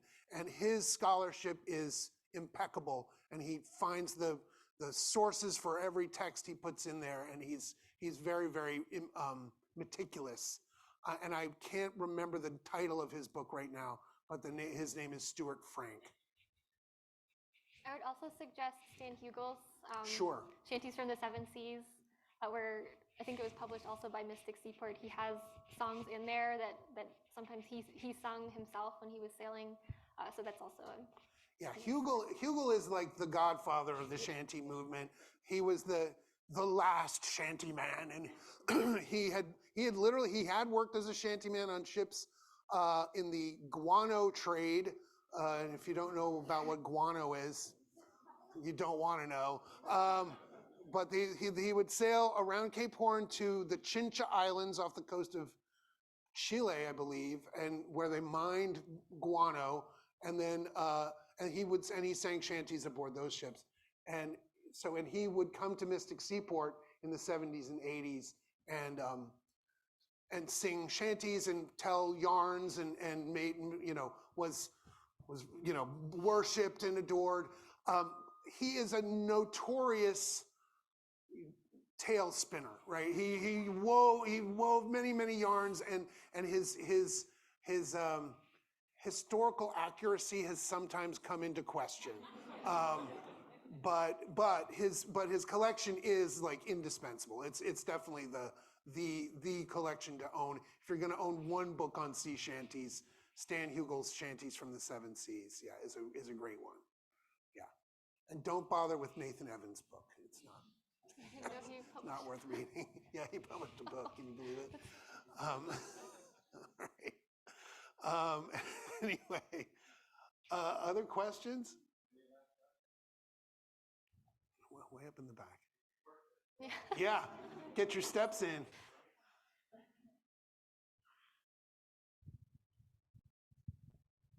Just because you touched on songs and women, Yeah. and I had read Alexander Carmichael collecting the work songs of the Orkney Islands. Yeah. And those were for fishing and seafaring, and that was like the men's song. But there were a lot of women's songs for like weaving and other tasks. You know, when these work songs were happening was it all pretty much around the same time? And was the tradition similar, for instance, in the Caribbean, you know, as all the way up in the Orkneys, you know, or was it really the shipping routes that tied everything together? Right. Do you have thoughts about that?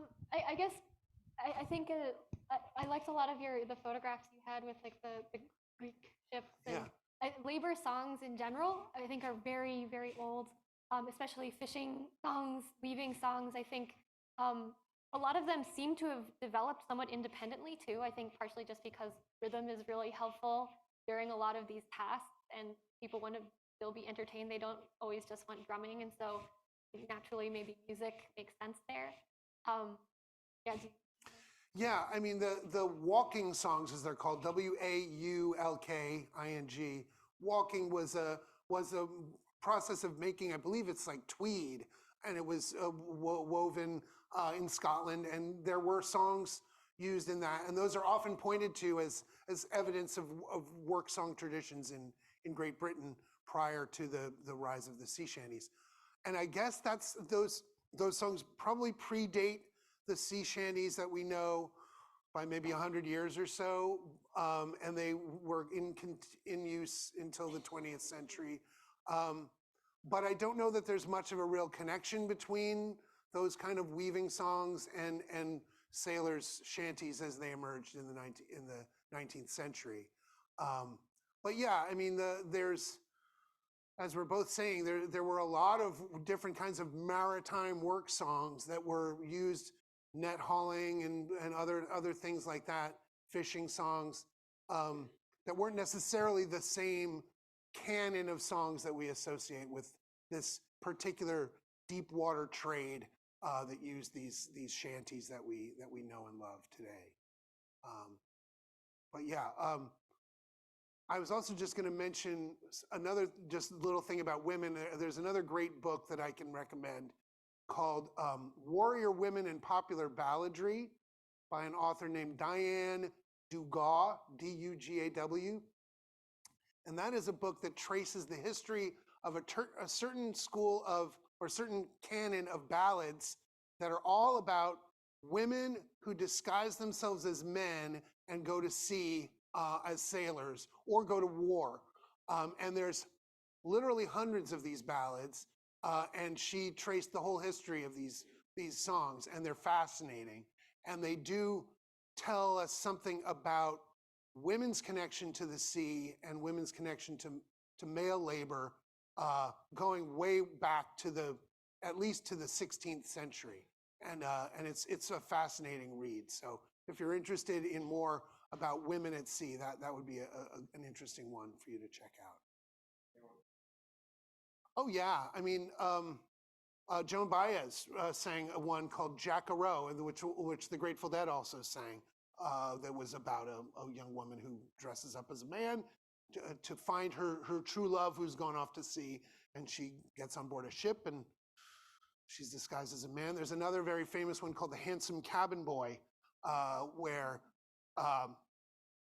somehow she's like, oh, I've got pains in my belly and I don't know what's wrong with me. And then the ship's doctor examines this young sailor boy and eventually the captain's wife comes up to the captain and says, it was either you or I betrayed the handsome cabin boy, because she turns out to be pregnant. So yeah, but so yeah, they're all over the place.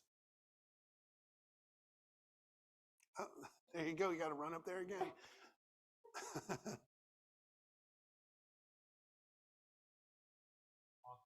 Okay. Bring up to some extent different kinds of tasks Right. that would have different rhythms and things, and you were doing like a halyard chanty. And did you already speak about different categories of tasks and shanty rhythms, or? I did, yes, I Okay, did, yeah. but I'll do it again. I'll do it again Huh? when I'm sorry, what? when we sing, when we do some singing. Okay. All right. But I did, yes, I did. There's the difference between hauling shanties and heaving shanties, and there are different jobs, subcategories within those two main branches. Yeah. Yeah. Right. That's like a sweating chant. Yeah. Yeah. Well, would you like to hear a little bit of Boney Was a Warrior? That's a sweating shanty. So basically, you use that when you really want to tighten up a rope. Sometimes you might use it, or a line. You might use it at the end of a longer haul shanty when the yard has gotten almost to the top, but it's starting to get a little heavy, and you just want to put a couple of really hard pulls on it. So you'd go, "Oh, Boney was a warrior, away, hey, yeah! A warrior, a terrier, John Francois. Oh, when he went to Waterloo, away, hey, yeah! And there he met his overthrow, John Francois." Right, and that's all you would really need to do, is about 4 pulls. Yeah. What's that? You heard that somewhere? Okay.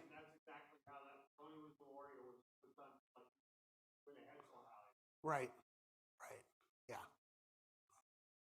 That's a good one. I love Boney Was a Warrior. Of course, you all know who that was about, right? Napoleon Bonaparte, who they like to call him Boney. We could just segue into some singing, or okay. Yeah. Oh yes. Yeah. You want to do your thing about Don? Yeah. I'm just gonna get my water.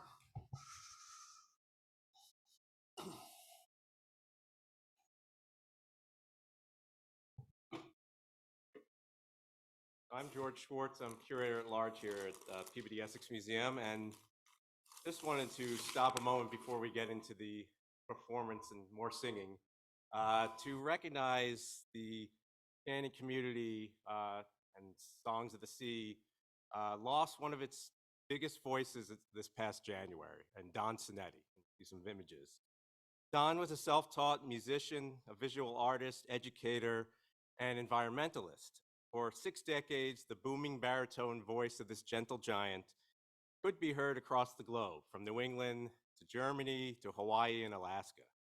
He loved to entertain and educate in museums and schools, at festivals and pubs, and of course, on ships. Sea Shanty historian Stan Hugel, who you've heard his name many times already, believed Don had the best shanty voice he had ever heard, noting he'd be good to have going around the horn.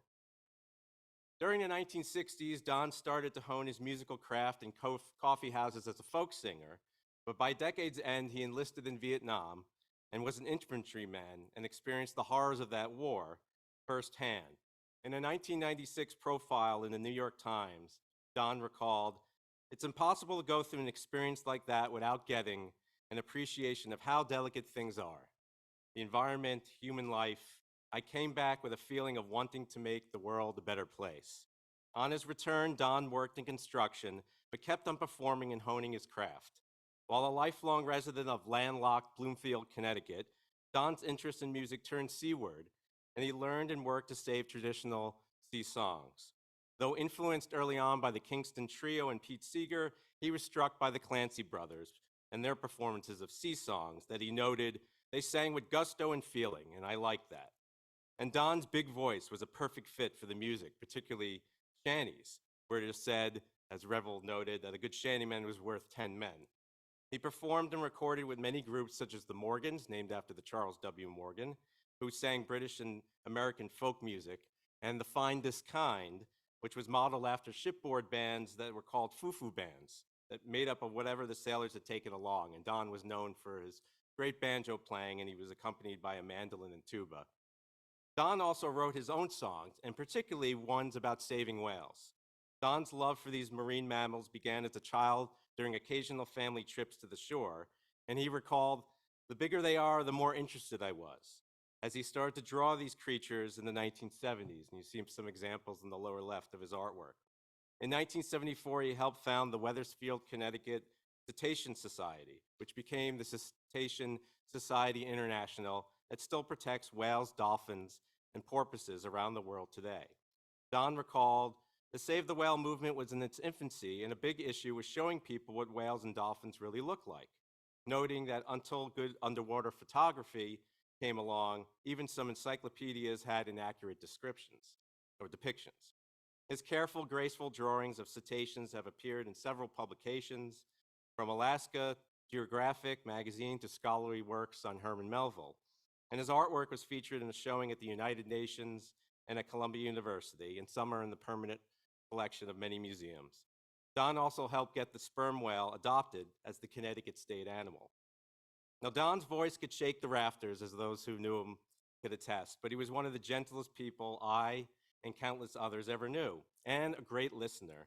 And these traits made him a wonderful teacher and mentor for singers of all ages. He was a fixture along the Mystic Seaport Museum waterfront for many years, starting in the early 1990s, and especially passionate about sharing maritime traditions with young people, as you could see from that slide, and delivered hundreds of programs to school children and youth groups.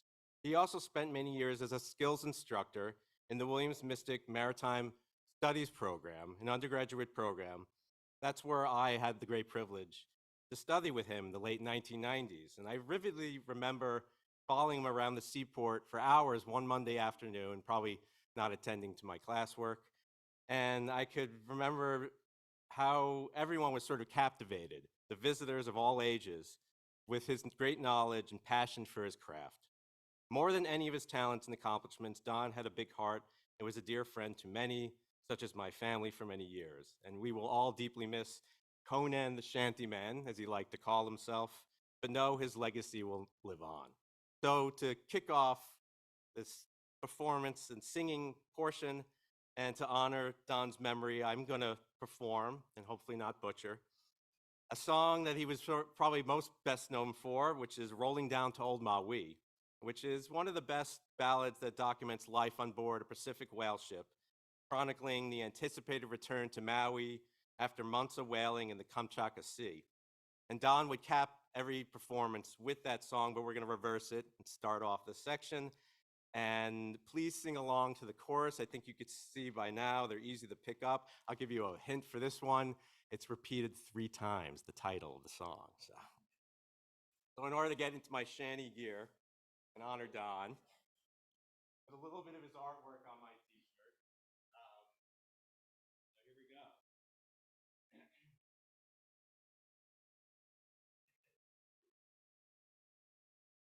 Rough of life, up to oil and strife, we whaler-men undergo. And we don't give a damn, the gales are done, how hard the winds do blow. Aye, we're home, we're bound, it's a damn fine sound on a good ship, hot and free. And we don't give a damn when we drink our rum with the girls of old Maui. Rolling down to old Maui, me boys are rolling down to old Maui. We're homeward bound from the Arctic around, rolling down to old Maui. Now we sail with the northerly gale through the ice and sleet and rain. Them polka dot fronds and them tropic lawns we soon will see again. 6 hellish months have passed away on the cold Kamchatka Sea. And now we're bound from the Arctic ground, rolling down to old Maui. Rolling down to old Maui, me boys, rolling down to old Maui. We're homeward bound from the Arctic around, rolling down to old Maui. We'll heave the lead for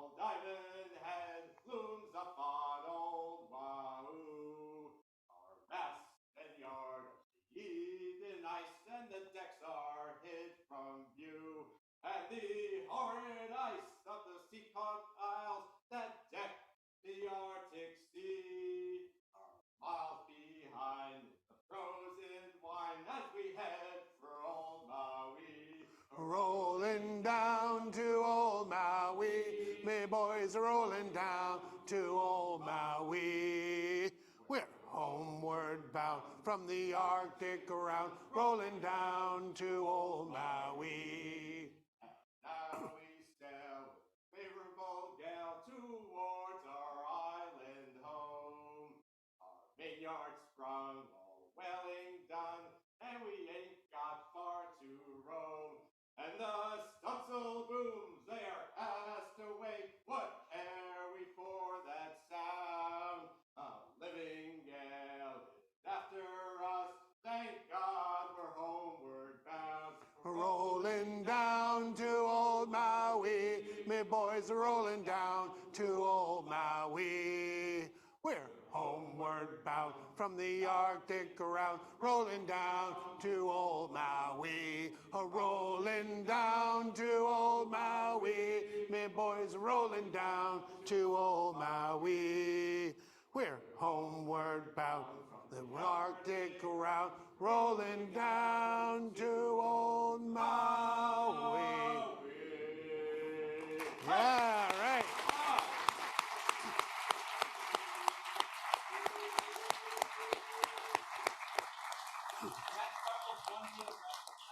All right. Oh man.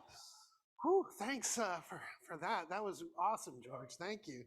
All right. Well, so yeah, I learned the art of shanty singing at Mystic Seaport Museum, where I grew up. My dad was a curator there, and then he was the director there for many years. And my first job was work in the information booth in Mystic Seaport Museum. So I learned how to tell people where the bathroom was many times. And then I became part of what was called the Marine Outdoor Demonstration Squad, or MOD Squad for short. And we were tasked with doing all the jobs aboard the ships and demonstrating them for the visitors. And Don was part of that crew after I left. I left there in 1990, and that's when I started working at the San Francisco Maritime Museum. And at San Francisco, I led the monthly Sea Shanty Sing-Along, which is a wonderful event that still goes on there once a month. And it's now on Zoom, so you can participate in that monthly sing-along you don't have to visit San Francisco to do it anymore. But anyway, so, but yeah, I learned to sing shanties. I even got to haul on a halyard with Stan Hugel at the head of the line. So I've been doing this for a long time, but I sometimes forget words still. So please bear with me if I lose the lyrics. But what I wanted to do is just go through some of these categories of sea shanties and give you examples of each kind. And we're going to move from the most simple and basic to the more complex, okay? So I'm not going to go in. Sometimes when I do this, I'll do it in order of, like, if you're starting on a voyage, what would be the first song you'd sing, and then what would be the last song you'd sing? We're not going to do it that way, because if we did that, we'd be starting with a capstan shanty to haul the anchor up. We're not going to do that. We're going to do that with a song for putting away the sails, right?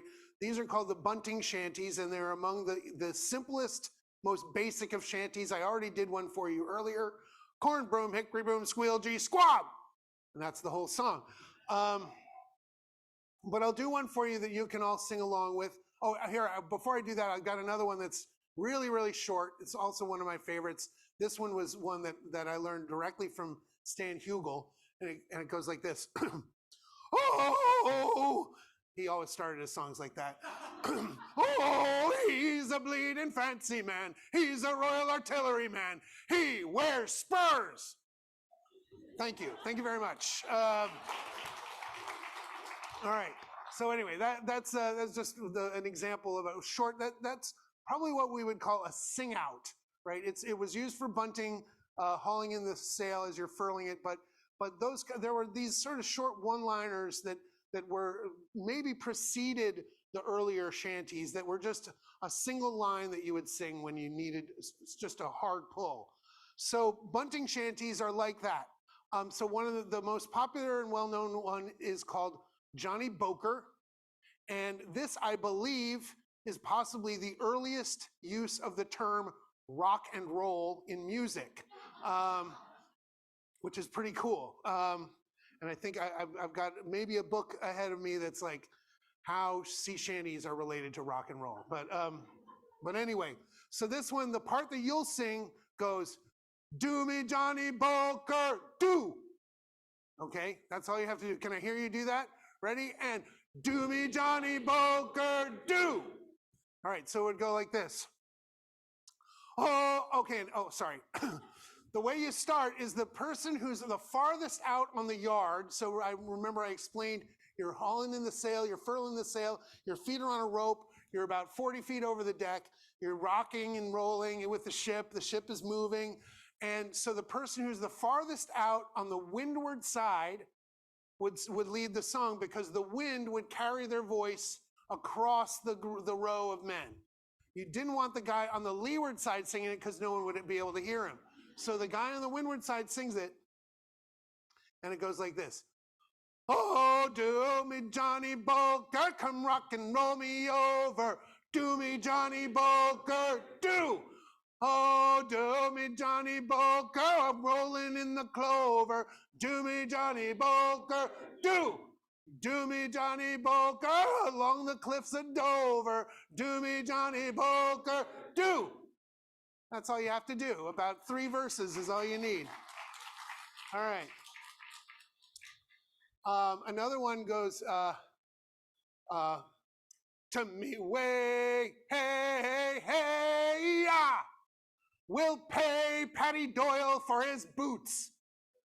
And that's about all you need to know of that one. All right, so after the bunting shanties, the next kind of one would be what are called short haul shanties. And these could be also, as I mentioned with Boney Was a Warrior, for just sweating up a line, which means really tightening up a line.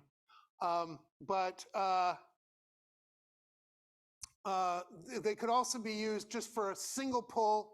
And again, these were often used sort of at the end of a longer haul when things were getting really heavy and you just really wanted to put a couple of really hard pulls in there to make it nice and tight.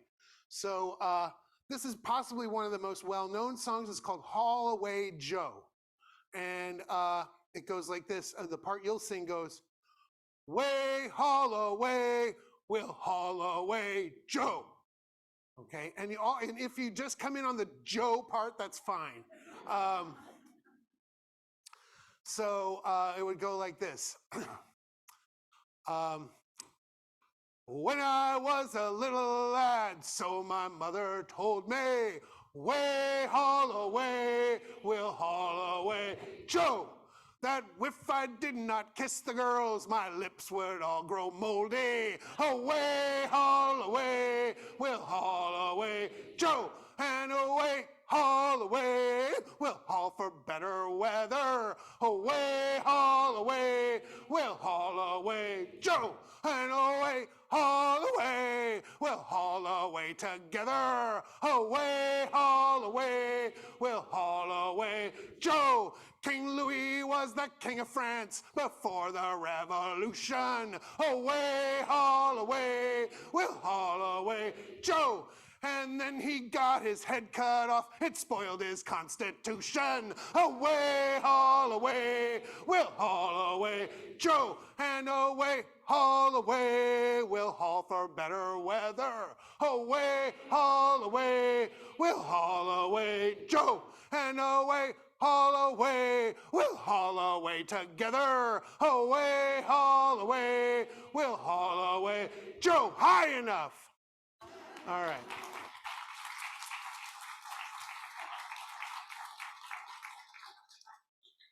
Excuse me, that takes a little.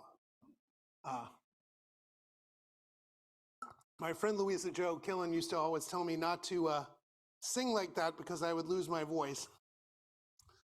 But I didn't listen. All right, so I've got a couple of what are called long haul shanties for you. These are songs that were used the same way, hauling a halyard, right? And I showed a picture earlier where you'd have the shantyman would stand at the head of the line, sometimes actually standing up on the pin rail where the lines are tied off on the belaying pins, and would haul down while the crew is on the deck pulling like this, tailing the line. And one of the things about that job is that as you've got a row of guys with a halyard here, and you're hauling like this, you don't want anyone to move their feet, okay? That's the key thing. You don't move your feet, because you can see what would happen with a row of guys. If I start going like this, I'm gonna step on the guy's foot behind me, and then he's gonna step on the guy's foot behind him. Everyone's gonna end up in a big pile on the deck, right? So it was important to keep your feet firmly planted on the deck when you haul. So this, the song I'm going to sing for you now is a well-known shanty, and it's the one that inspired the book that I wrote about Hawaiian interactions with sailors, because it has lyrics that are in Hawaiian.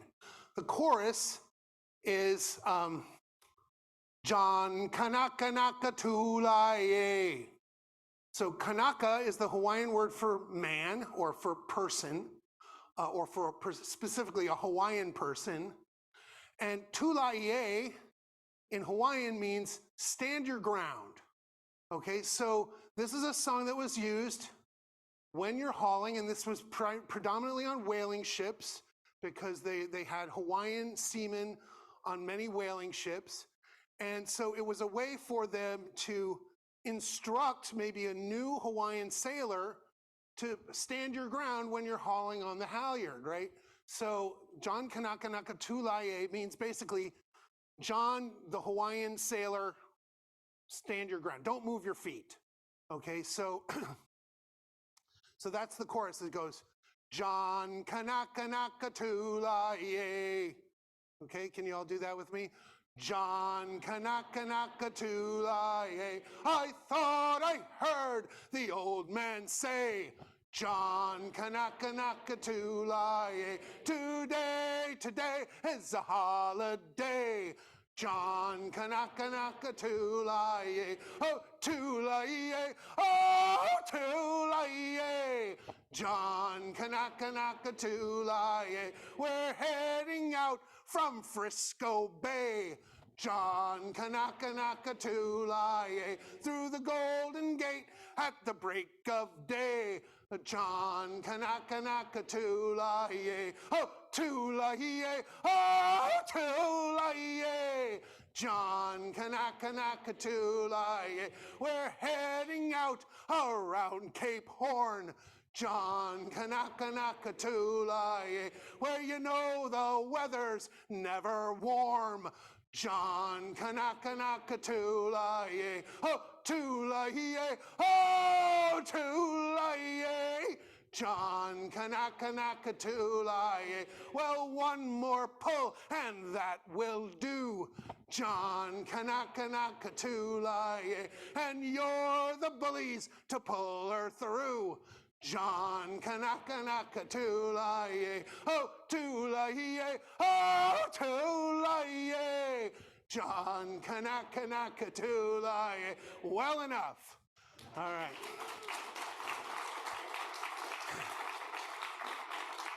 Okay.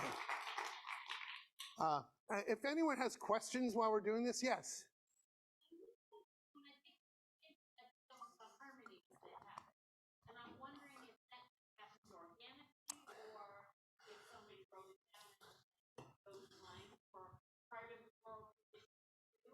Thank you for that question, because that is myth number 7.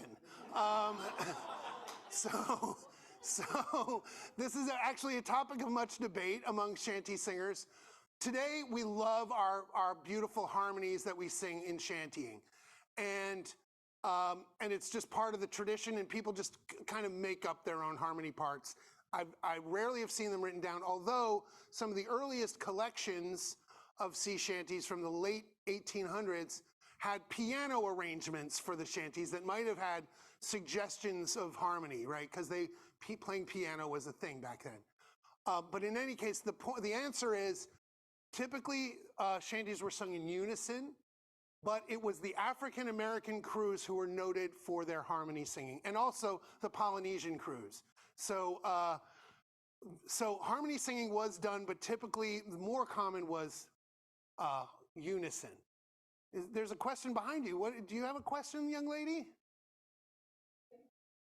Okay, what do you want to tell me? Thank you. Oh, my goodness. How old are you? Almost 5. I have a 5-year-old son. Thank you for that.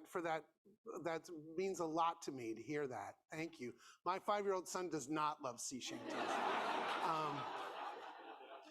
But he will. He'll learn to love them. Um, let me do one more long haul shanty for you. This is one of the first ones I ever learned to sing. I learned it. John Kanaka was the first one I ever learned to sing. I learned it from a guy named Bob Walser, who is also a great historian and has a PhD in ethnomusicology. So this one is another one of the first ones I learned, and I got to sing this on the Charles W. Morgan. Some of you may remember a few years ago, the whaling ship Charles W. Morgan, which is at Mystic Seaport Museum, was sailed again for the first time in, since the 40s, I believe. And I got to be on the ship as it sailed from Martha's Vineyard to New Bedford. And it was a wonderful day. And we sang this shanty led by one of Mystic Seaport's great shantymen, Jeff Kaufman. We sang this one. And this is one about, it's kind of a gruesome story about being a slave on a whaling ship. It's called Alabama John Cherokee. And the part you'll sing and the response goes, Alabama John Cherokee. Okay, can you do that? Ready? Alabama John Cherokee. Sound great. All right. Well, this is the story of John Cherokee, Alabama John. He was an Indian man from Miramichi, Alabama John Cherokee. Way, hey, Alabama John. Well, they made him a slave on a whaling ship, Alabama John. But again and again he gave him the slip. Alabama John Cherokee, way, hey, Alabama John. Well, they caught him again in the dead of night, Alabama John, and they put him in the hold without any light, Alabama John Cherokee, way, hey, Alabama John.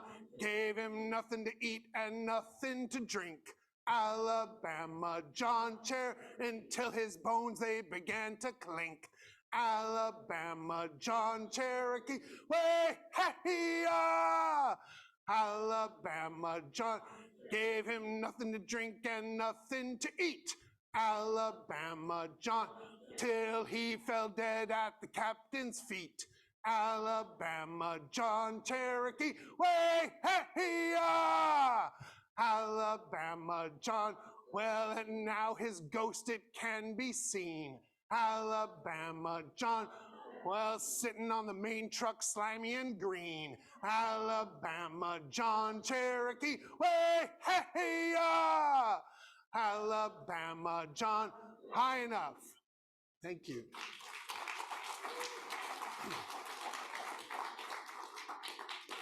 All right. So now we're going to get into some slightly more complex songs. So this is where my memory of lyrics is going to be tested here.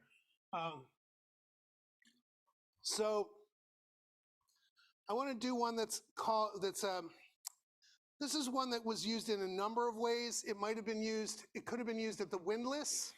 So the pump brake windlass had this motion where you'd have usually 3 guys on either side of a sort of seesaw type pump, right? Like maybe some of you have seen in old cartoons, those little railroad things that they would pump like that. It was the same kind of mechanism, and it was used to winch up the anchor or do things like that.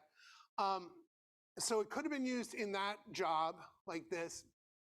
It was maybe also used as what's sometimes called a hand over hand shanty, where you're just basically like pulling like this, right? And you might have 2 guys just pulling on a line like this, okay? So And this one definitely comes from the African American tradition. It's called Roll the Woodpile Down. And I'm not going to sing all of it because it gets into some pretty risque lyrics. So I'm going to keep it family friendly for the most part. But it's hard with sea shanties, believe me. This one goes like this. So the part I'll sing, let's see, let me think. I'll sing a line that goes like this, and you sing way down in Florida. Okay? we could come up with all kinds of lyrics about that, right? And then I'll sing another line that goes like this, and you sing, we'll roll the wood pile down. Okay? So it goes, when I was a young man in my prime, way down in Florida, I chased those little girls 2 at a time, and it's roll the wood pile down. Rolling, rolling, rolling, rolling, rolling the whole world round. That fine girl of mine on the Georgia line, and we'll roll the wood pile down. Heave and bust her is the cry, way down in Florida. The black man's wage is never high, and we'll roll the wood pile down. Rolling, rolling, rolling, rolling, rolling the whole world round. That brown gal of mine on the Georgia line, and we'll roll the wood pile down. That's about all I can sing of that one. All right. So I'm going to do one now that I think most of you have probably heard before. It is one of the most famous of all shanties, and it's called Drunken Sailor. Now, this one could be used on a lot of different jobs. It could have been used on the capstan, but it's most famously used as what's called a walkaway. And a walkaway is where you just have guys, they'd grab a rope, and this was often used, or grab a line, I should say. This was typically used when you're tacking the ship or wearing ship, which means turning the direction of the ship, and you had to swing these big yards around, right? And so what you had to do was basically let go of a line on one side of the ship and quickly pull in a line on the other side of the ship. And so basically you'd have guys with the line in their hand marching across the deck like this, and then when they run out of space, they turn around and run back and grab on the line again and walk like this, right? So you've got guys in a row and they're all doing this, right? So that's basically what you do, and you do it, of course, to the pace of the song. And I'm not going to try and not sing it too fast, but so anyway, let's see, how does it even go? I don't even remember. Drunken Sailor. Oh yeah, what do you do? Oh, what do you do with a drunken sailor? What do you do with a drunken sailor? What do you do with a drunken sailor? Early in the morning. Way, hey, and up she rises. Way, hey, and up she rises. Way, hey, and up she rises early in the morning. Put him in the longboat till he's sober. Put him in the longboat till he's sober, early in the morning.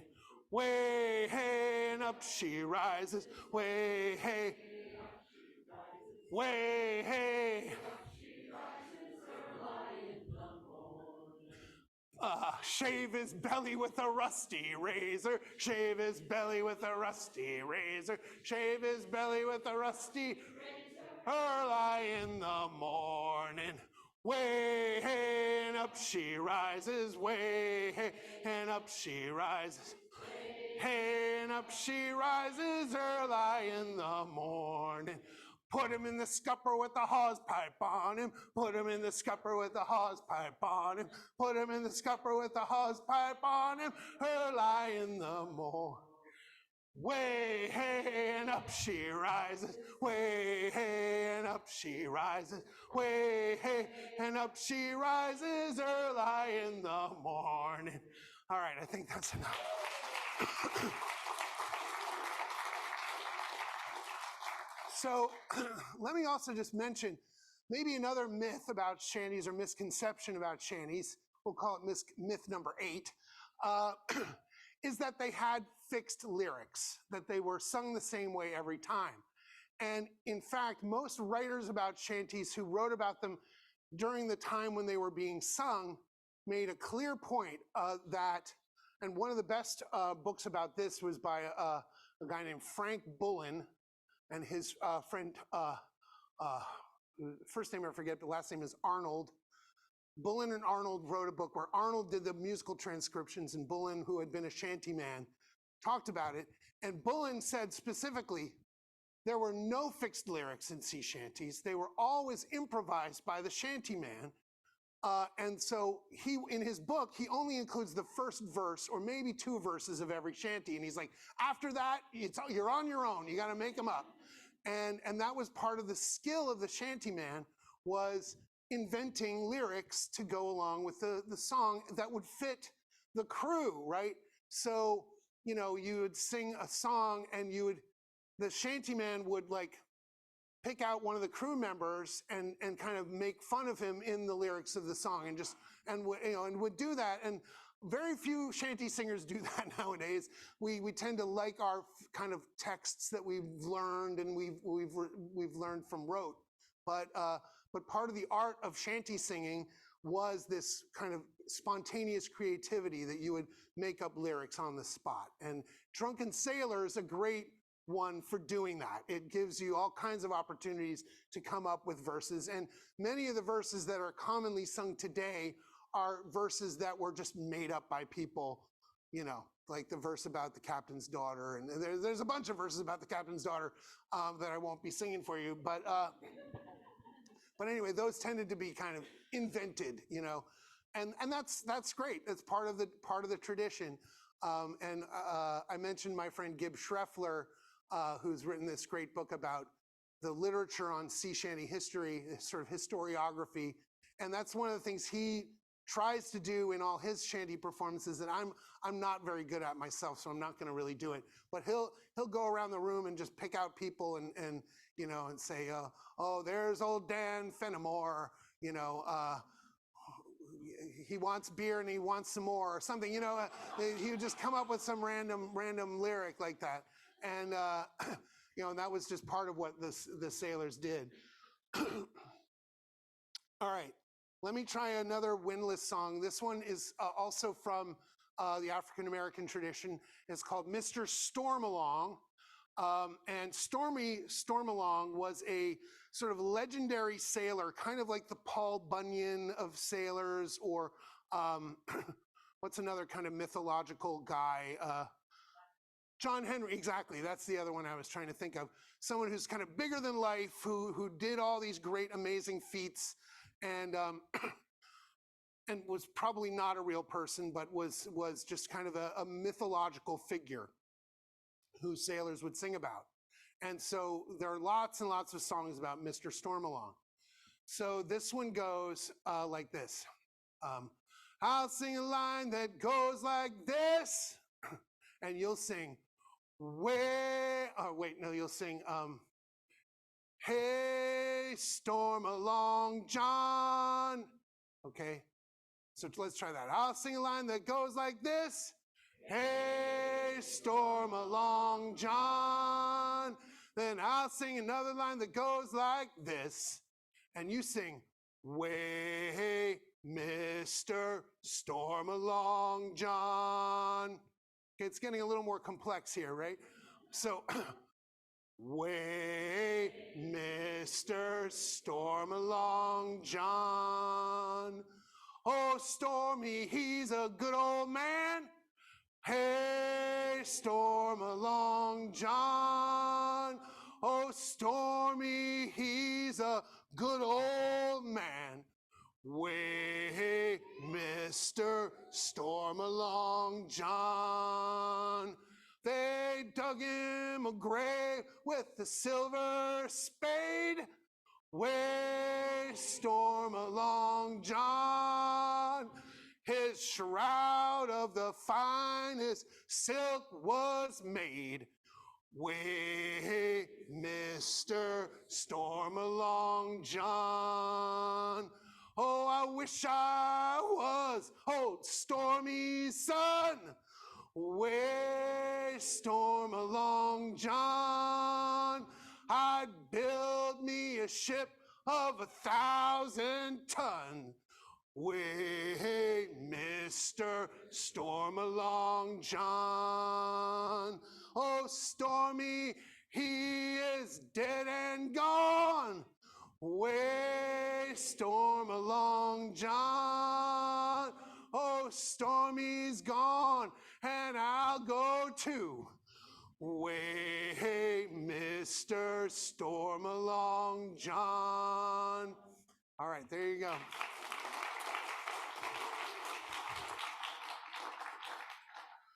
Oh, God, we still got a lot of time. Oh, you guys are wearing me out. All right. Yes, sir. Question or ma'am, sorry. Yeah. Right.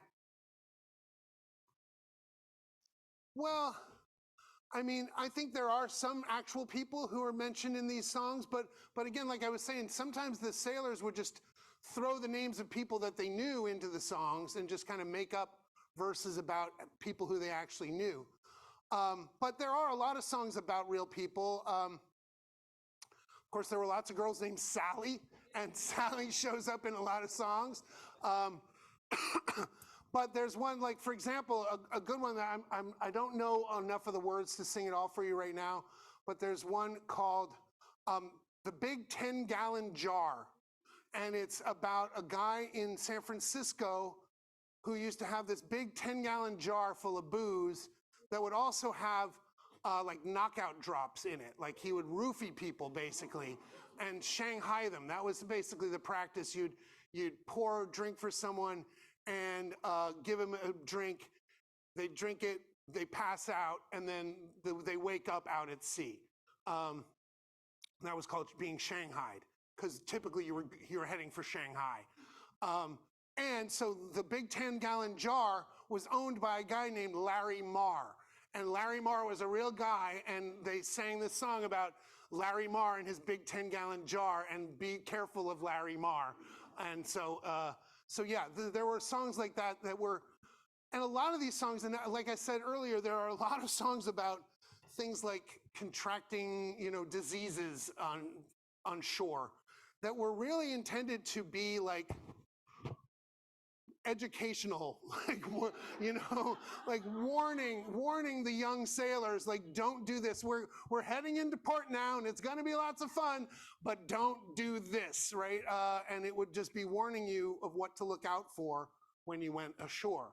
And oftentimes there were, young women that they'd meet ashore who would lure them into a bar like Larry Marr's, and that would be how they would ended up shanghaied.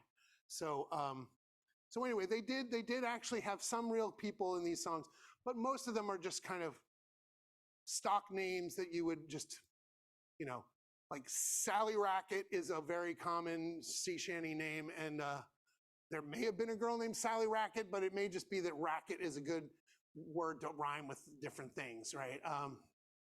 So anyway, let me see. All right, so I'm going to get into a couple of more complex ones. So these are capstan shanties. These are the ones for usually for raising the anchor. So a lot of the themes of the capstan shanties are we're on our way somewhere, right? But this one, the one I'm going to sing for you now, is got a pretty complex call and response pattern, and it's about this very thing that I was just explaining of being shanghaied. So. And it's got an Irish kind of theme to it, but it also mentions the sort of international nature of the crew. This one's called Paddy Lay Back. And I'm gonna no doubtedly lose my voice during singing this, but basically it goes like this.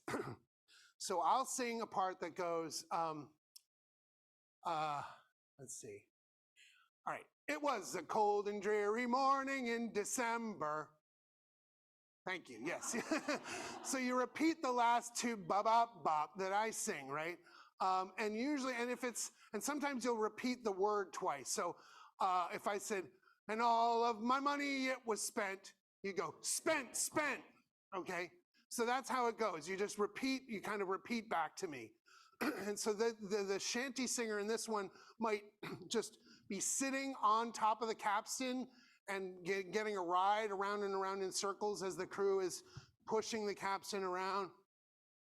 So it goes like this. It was a cold and dreary morning in December, when all of my money it was spent. Where it went to, I just can't remember. So down to the shipping office I went.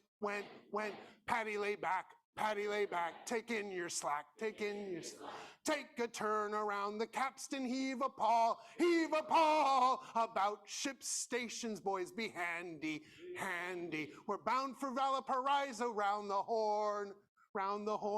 Well, I woke up in the morning sick and sore, and I found that I was outward bound again, when I heard a voice a-calling at the door. Get up, you bums, and answer to your names. Patty lay back, take in your slack, Well, take a turn around the capstan, heave a paw, about ship stations, boys, be handy. We're bound for Valparaiso, round the horn. Well, it was on the quarter deck where first I seen 'em. Such an ugly bunch I never seen before. There was a bum and a stiff from every corner, and it made my poor old heart feel sick and sore. Patty lay back, take in your slack. Take a turn around the capstan, heave a paw, about ship stations, boys, be handy. We're bound for Valparaiso, round the horn. Well, there were Frenchmen and Irishmen and Russians. Johnny Crapeau had just come in from France.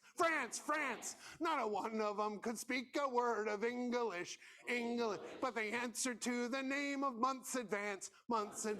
Patty lay back, take in your slack, Well, take a turn around the capstan, heave a paw, about ship stations, boys, be handy.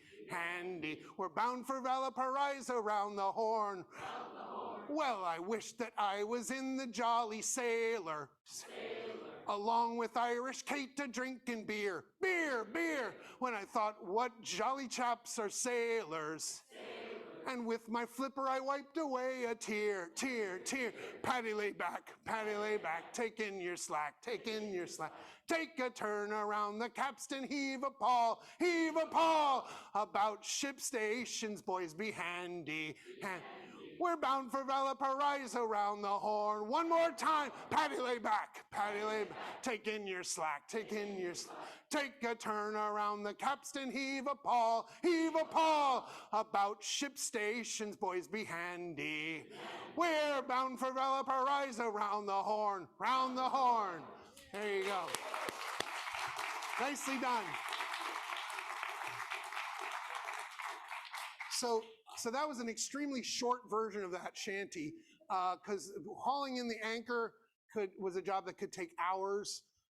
And so you would have to have a lot of improvisational stuff and make up all kinds of stories about the adventures of Patty and this international crew with Russians and all that. So this was a kind of just a way to, just a jumping off point for what could be a long tale. All right, you might have noticed also, I didn't bring any musical instruments.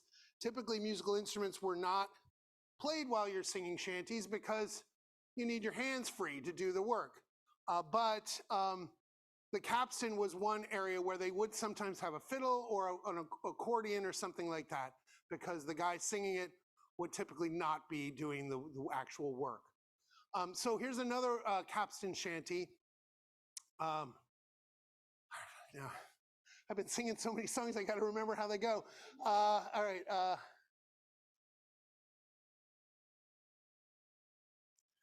Okay, all right. Here, this one's called "We're Bound for the Rio Grande," and it's actually, according to Hugel, it's not the Rio Grande of Mexico and New Mexico. It's the Rio Grande River of Brazil, but but sailors always like to pronounce their I's with that kind of Rio, right? Let me think. How this one goes? Uh, well, I'll sing a line that goes like this, and you sing "Away, Rio," and I'll sing another line that goes like this, and you sing "We're bound for the Rio Grande." Okay, so this is the one you'd really be singing at the beginning of a voyage. You're really like getting everyone pumped up to go sailing. So it goes like this. Well, a ship went a-sailing out over the bar. Away for Rio! We've hoisted our bow toward the southern star, and we're bound for the Rio Grande. And it's away, boys, away. Away for Rio! Sing farewell, my pretty young girls. We're bound for the Rio Grande. Well, we'll sing with a will, boys, and sing good and strong. Away for Rio! We'll sing a good chorus, for it is a good song. We're bound for the Rio Grande, and it's away, boys, away. Away, Rio! Sing farewell, my pretty young girls, and we're bound for the Rio Grande. Oh, heave with the will. Well, get out your donkeys and get underway. Away for Rio. The girls we've left, well, they took half our pay. We're bound for the Rio Grande, and it's away, boys, away. Away for Rio. Sing farewell, my pretty young girls. We're bound for the Rio Grande. Well, it's goodbye to Sally and goodbye to Sue. Away to Rio, and you on the pierhead, well, goodbye to you. And we're bound for the Rio Grande, and it's away, boys, away. Away, Rio, sing farewell, my pretty young girls. We're bound for the Rio Grande. There you go.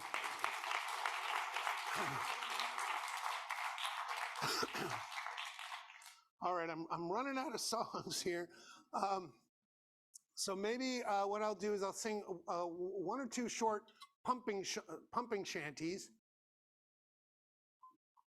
Maybe actually, should I take a break and sing you a quick ballad? Not that ballads are ever quick, but I was just at an English ballad conference last weekend, believe it or not, in California, and some of those ballads are quite long. So I'm going to sing one about whaling.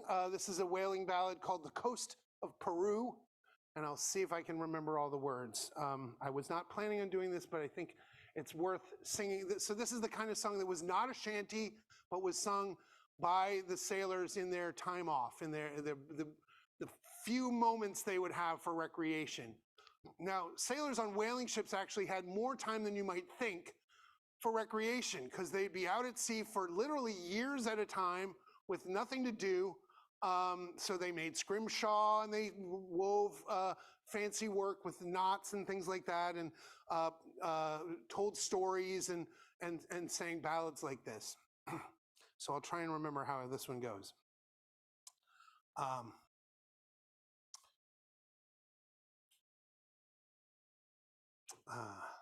And now I'm blanking on the first line. This, by the way, is called Shantyman's Disease, is when you can't think of the first line of the song. Gosh, I should have made sure I remembered the first line of the song before I started singing it. Let's see.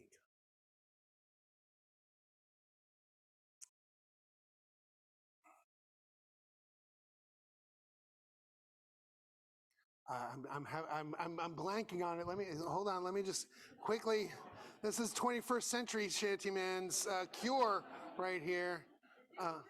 Hey, thanks. Thanks.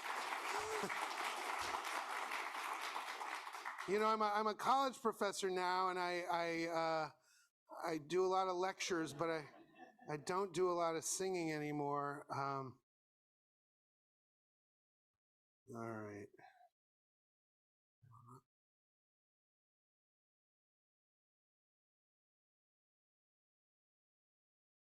All right. Bear with me, folks.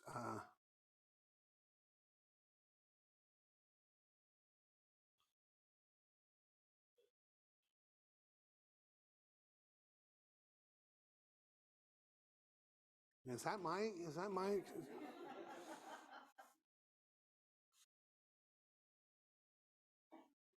No, that's a different one. No, that's all right. Good try. Hold on. Yeah, there we go. Here we go. Oh yeah. Okay. All right. Let's see. We'll see how far I get in this one. Come, all you bold seamen who are bound after sperm. Come, all you. I should have remembered that line. Come on. Come, all you bold sailormen who are bound after sperm. Come, all you jolly seamen who have rounded the horn. Our captain has told us, and we hopes it stays true, that there's plenty of sperm whales on the coast of Peru. We have rounded the horn and are now off Peru. We are all of one mind and endeavor to do. Our boats are all rigged and our mastheads are manned. Our rigging rove light, me boys, and our signals all planned. Well, the first whale we saw, it was late in the day. Our captain come up and these words he did say. Get into your hammocks and quietly lie. We'll see him in the morning, close under our lee. Well, next morning at daybreak, at about 5 o'clock, the man at the masthead cried, yonder she spouts. Where away does she lie? And the answer from above, 2 points off our lee bow, about 3 miles off. So it's call up all hands, boys, and be of good cheer. Put your tubs in your boats and have your bow lines all clear. Now sway out those boats, me boys, jump in your boat's crew. Lower away, my brave bullies do. Well, the waste boat got down and of course got the start. Lay on, Captain Bunker, I'm hell for to dart. Now bend to your oars, me boys, and make the boats fly. But one thing be dread of, steer clear of his eye. Well, the first mate, he struck him, and the whale, he went down. And the captain pulled up, and he tried to bend on. But the whale began to vomit, and the blood for to spout. And in less than 10 minutes, we'd rolled him fin out. So we towed him alongside, and with many a shout, we soon cut him in and began to try out. Now our whale he is tried and likewise stowed down, and he's worth more to us, me boys, than 500 pounds. So here's a health to all whaler men, drink it down do. Here's a health to the Morgan and to her bold crew. All you that wants money, I'd have you for to go to the coast of Peru, where those sperm whales do blow.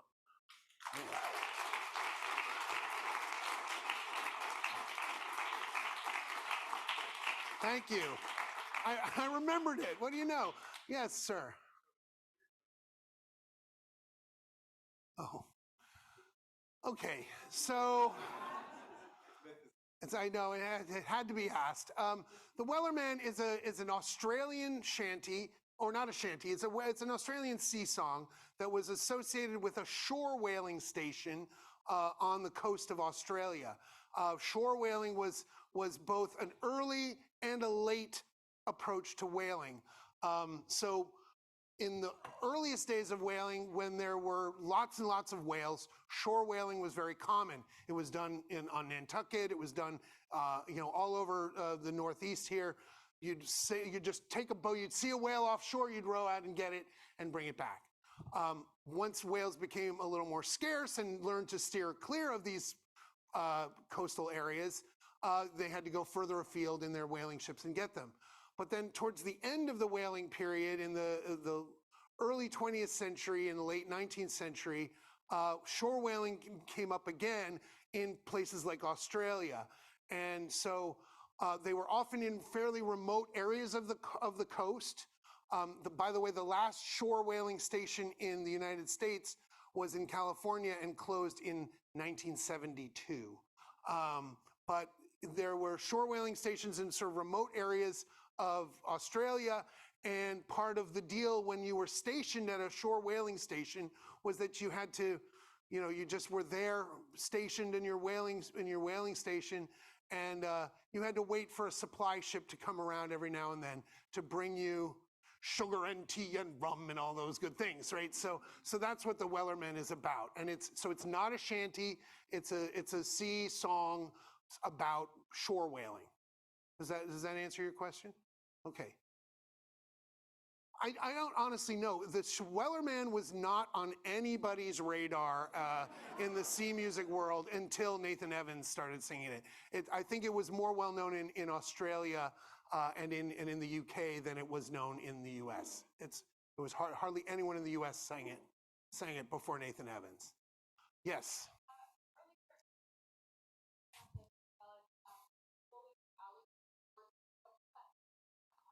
Yeah, bully basically kind of means what it means today, like someone who's kind of a tough guy, who's a little rough around the edges. It was just a way of calling sailors kind of, come on, you rowdy guys, come on, you toughies, like show me what you've got, basically. So it's that kind of a thing. Yeah. Other questions or comments? All right, I've got two more songs I'm going to do for you, and then we're going to call it a day. So one of the last jobs on the ship, as I mentioned, was pumping, and it was also done at sea when you were in a storm or something like that. Water comes into the ship, you need to get the water out, and so you would use these pumps that were usually a big crank with a flywheel, and there'd be maybe 2 or 3 guys on each side operating a big crank. So one of the songs from that tradition, from the pumping shanty, is called "Roll the Old Chariot Along," and because the 2 big wheels of the pumps kind of reminded people of a chariot, right? So with 2 wheels, and so this was another one where you could make up all kinds of lyrics. It's very easy to make up lyrics, and they're repeated frequently. So it goes like this. The chorus is, "We'll roll the old chariot along. We'll roll the old chariot along. We'll roll the old chariot along, and we'll all hang on behind." Okay, yeah, we'll all hang on behind. And then you just basically sing about the things that you were dreaming of, right? So a nice warm bed wouldn't do me any harm. A nice warm bed wouldn't do me any harm. A nice warm bed wouldn't do me any harm. And we'll all hang on behind. And we'll roll the old chariot along. We'll roll the old chariot along. We'll roll the old chariot along, and we'll all hang on behind. Well, a tot of rum wouldn't do me any harm. A tot of rum wouldn't do me any harm. A tot of rum wouldn't do me any harm. And we'll all hang on behind. And we'll roll the old chariot along. We'll roll the old chariot along. We'll roll the old chariot along. And we'll all hang on behind. Okay, you get it? And like I said, you could just go on and on and on with all the things that wouldn't do you any harm, right? And I won't get into some of the things that they would have sung about. The last one I'm going to sing was typically one of the last shanties that would have been sung at sea, and it was done at the end of the voyage to pump whatever water was left in the hold out, or in the bilge, out of the ship before you come into port. And this was often an excuse or a time when the sailors felt that they could sing about the things that they really hated about the ship they were on. And since the voyage is over, what are they going to get in trouble? They're like, and even if the captain's like, what did you say about me? Like, they'd be like, oh, it's just a song. It's just the lyrics of the song. It's not really about you. So this was called Leave Her Johnny. And it is one that is sometimes sung with what's called a grand chorus, where it kind of gets very grand. And so I'll sing it with the longer version with the grand chorus. So let's see, it goes, I'll sing a line that goes like this. And the response is, leave her, Johnny, leave her. And I'll sing another line that goes like this. And you sing, and it's time for us to leave her. Okay? And by the way, thank you all for being here and spending all this time listening to us talk about shanties. Thank you. And thanks to everyone at the Peabody Essex Museum and the American Musicological Society for putting this on. And I'd be happy to talk with any of you later about anything else, including the Grateful Dead. Who knows? All right, so, oh, the times were hard and the wages low.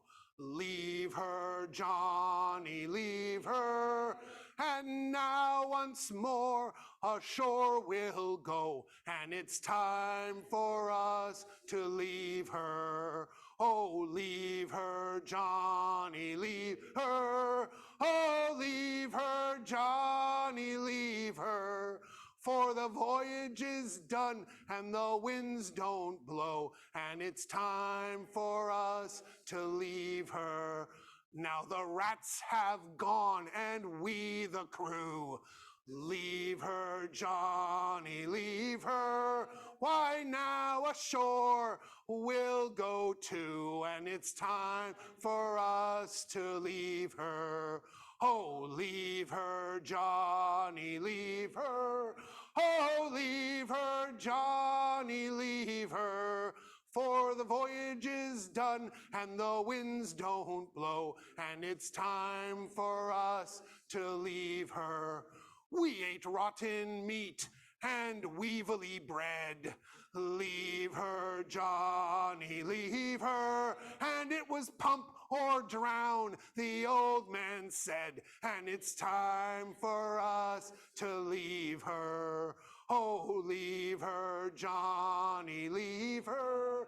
Oh, leave her, Johnny, leave her. For the voyage is done and the winds don't blow, and it's time for us to leave her. I think I'm about to lose my voice. Leave her, Johnny, leave her. But it's hard to go because you're so nice, and it's time for us to leave her. Oh, leave her, Johnny, leave her. Oh, leave her, Johnny, leave her. for the voyage is done and the winds don't blow, and it's time for us to leave her. One more time. Oh, leave her, Johnny, leave her. Oh, leave her, Johnny, leave her. For the voyage is done and the winds don't blow, and it's time for us to leave her. Thank you very much. Thank you.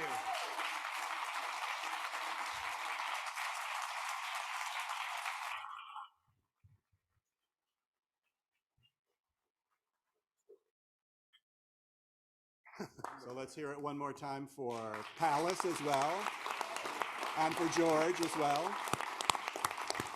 And with great thanks to the American Musicological Society for bringing us all together this evening. And I think you'll be surprised that the old chariot has moved along since we've come in here, and when you'll be hearing the fronds of old Maui as we depart the museum later on tonight. All right, Well, thank you all for cheers. coming.